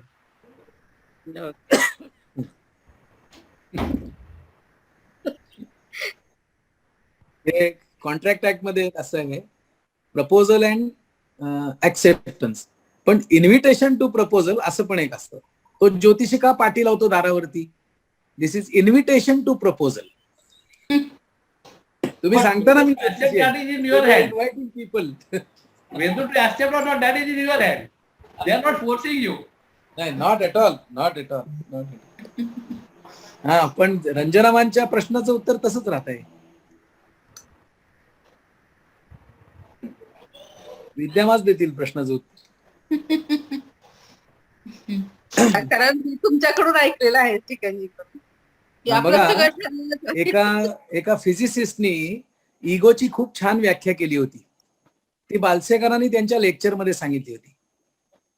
In human mechanism there is a mechanism which prevents this human mechanism from accepting, seeing और रिअलायझिंग और अंडरस्टँडिंग इट्स मेकॅनिस्टिक नेचर. मी रोबोट आहे, माझं सगळं आधीच ठरलेलं आहे, हे मान्य नाही करायचं असं सॉफ्टवेअर टाकलेलं आहे आतमध्ये, त्याचं नाव अहंकार आहे. म्हणजे व्हायरस करायचं का? नाही, व्हायरस काय म्हणायचं? Virus is a part of a computer world. नाही, अहंकार म्हणजे हे व्हायरस आहे का? In human mechanism there is a mechanism that ego. Can you equate ego? No, why see, आपण जर व्हायरस म्हटलं ना तर चांगल्या वाईटाच्या द्वैतात गेलो. It is a part of a life असं अद्वैत सांगताय, असं शंकराचार्य सांगताय. आणि जेव्हा ही चर्चा झाली आपली आणि तुम्ही त्या प्रश्नाची उत्तरं दिली होते, अनेक प्रश्नाची भुणभुण माझ्या मागची निघून गेली होती. अनेक वर्ष मी, आणि आता हे ज्योतिष आणि हे ऐकल्यानंतर ते परत मला ते आठवलं की मला हे पूर्वी खूप प्रश्न पडायचे आणि ते माझे सगळे भुणभुण गेलेली होती की तुम्ही ते सांगितलं होतं की आपलं हे सगळं कसं ठरलेलं आहे आणि त्याच्याबद्दल बरीच चर्चा झालेली आणि ते आज परत सुरू झालेलं आहे. त्यामुळे याची उत्तर तर पाहिजे. हे तुमचं प्रारब्ध. वेगवेगळ्या ज्या थिअरीज असतात त्या आपल्या युजफुल असतात आपल्यासाठी, त्या आपण ऍक्सेप्ट करायच्या थोडक्यात.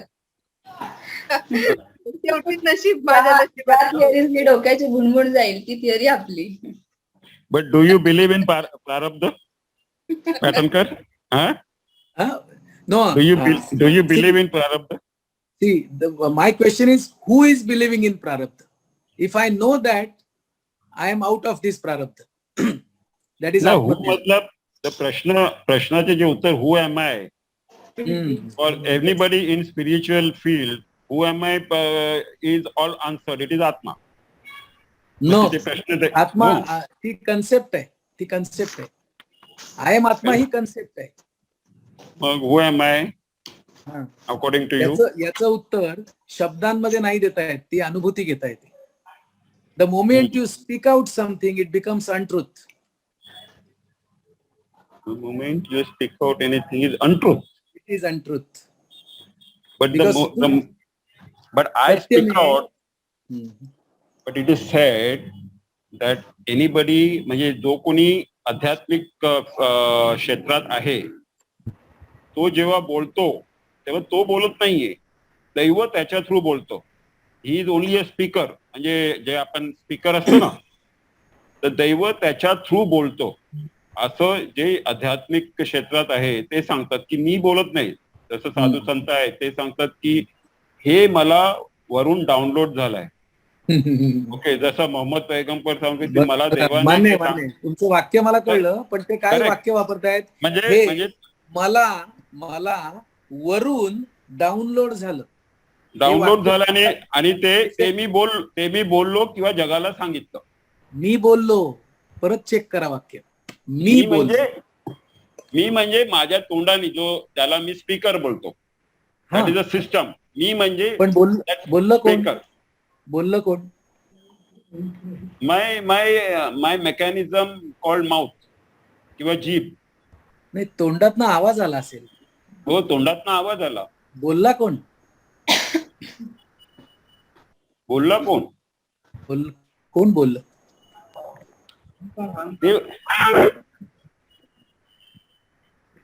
म्हणजे द इंटरमिजिएट पर्सन तुम्ही सांगताय की ज्याच्या थ्रू हे बोललं गेलं. जसं मी सांगितलं की वरून ट्रान्समिट झालंय and I am only the speaker. मी फक्त ते लाऊडस्पीकर म्हणून म्हणजे वर कोणतं आहे तीन, आता द्वैताच्या ऐवजी त्रैत झालंय. हा म्हणजे आध्यात्मिक माणसांना जेव्हा साधू संत काही प्रवचन करतात किंवा काही लोक सांगतात की मी काही भगवद्गीता न वाचता मी भगवद्गीतेतील सर्व अध्याय तुम्हाला कुठल्या पानावर कितला नंबर आहे तेही मी सांगू शकतो. मी कधी भगवद्गीतेला हातही लावला नाही असं काही लोक सांगतात.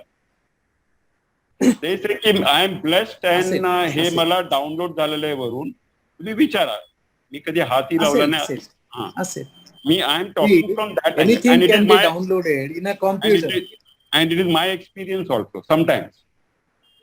We speak something which you don't know what you are speaking, but yes, it is something downloaded, and that happens only after meditation. Yes. तर तुमचं त्याच्याबद्दल काय मत? Quite possible. कशाबद्दल? हेच जे डाउनलोड्स किंवा जे आपल्याला जसं जिजसने सांगितलं की त्याला जिजस किंवा तुम्ही मोहम्मद पैगंबर सांगा. The entire Bible and Quran is written because of downloads that came from whatever that God. त्याला शब्द असा आहे की कुरान की आयते मोहम्मद पर उतर आई, असा तो शब्द आहे. कुरान की आयते मोहम्मद. मान्य माझा बेसिक अंडरस्टँडिंग असं आहे. त्याच्याबद्दल तुमचं काय मत आहे? डू यू अग्री विथ दिस? सांगतो ना. काही प्रश्नांची उत्तर हो नाही मध्ये नसतात, हो नाहीच्या पलीकडे असतात. ते सांगतो. If the source can create an instrument where in download facility is not there, the very source creates an instrument in which there is a download capacity or a mechanism, and the download capacity can vary from instrument to instrument.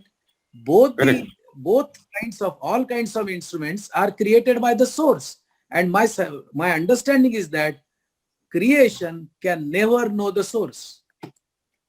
Created object can never know the source. But if I could align my body, my me, with the frequencies by which that downloads are being given in this universe and spread in this universe, if I could adjust my frequencies, जसं मी रेडिओला tune करतो, टीव्हीला tune करतो, and then I catch the channels. Okay. Yes. Now that God channel, if I know what is the frequency of that God channel. See, if that instrument is feeling that it is me through whom God is working, it is ego. No. I am not saying it is me.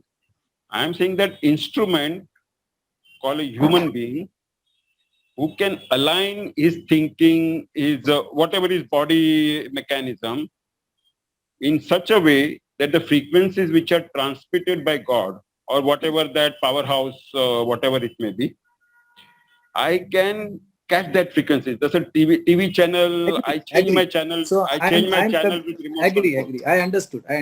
So the source can create an instrument having a potential of such an alignment which leads to being one with the existence. Correct. But correct. it is creation of the source. There is no credit or importance can be attributed to the creation.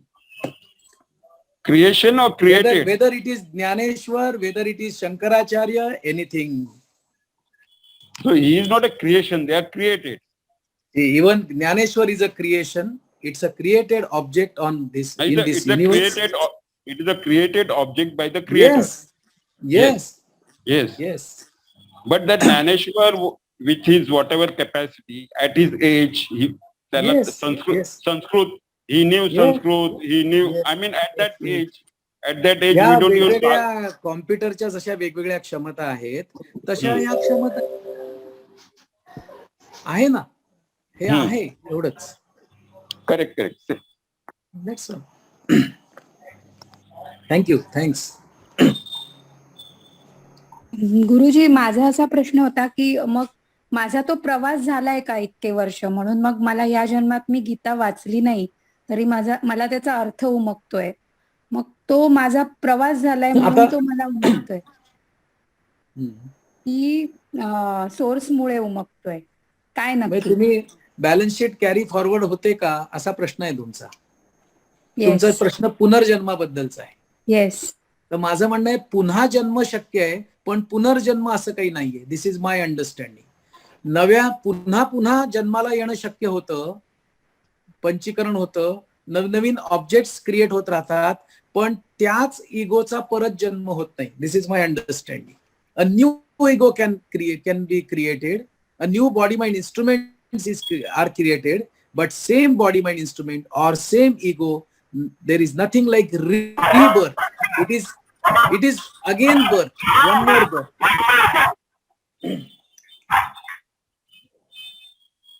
मग त्या एका आता जो माझा अहंकार आहे ना, आणि माझा जो आकार आहे, अहम आणि आकार मिळून अहंकार, हा पुन्हा कधीही जन्माला येणार नाहीये.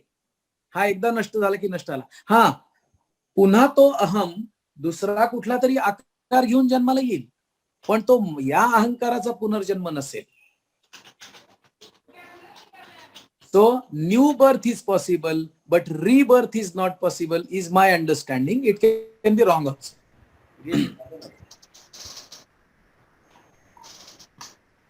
ओके, हाच विषय आपण पुन्हा एकदा चर्चेला घेऊ पुढच्या आठवड्यामध्ये. तेव्हा आणखी काही डाऊट्स किंवा शंका असतील त्यावेळी आपण क्लिअर करूया.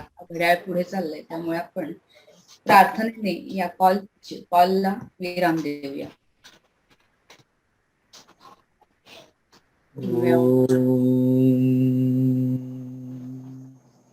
असतो मा सद्गमय, तमसो मा ज्योतिर्गमय, मृत्योर्मा अमृतं गमय. ओम शांति शांति शांति. हरि ओम. श्री गुरुभ्यो नमः. हरि ओम. जय गुरुदेव. धन्यवाद. शुभरात्री. सर्वांना शुभरात्री. सगळ्यांचे खूप खूप आभार.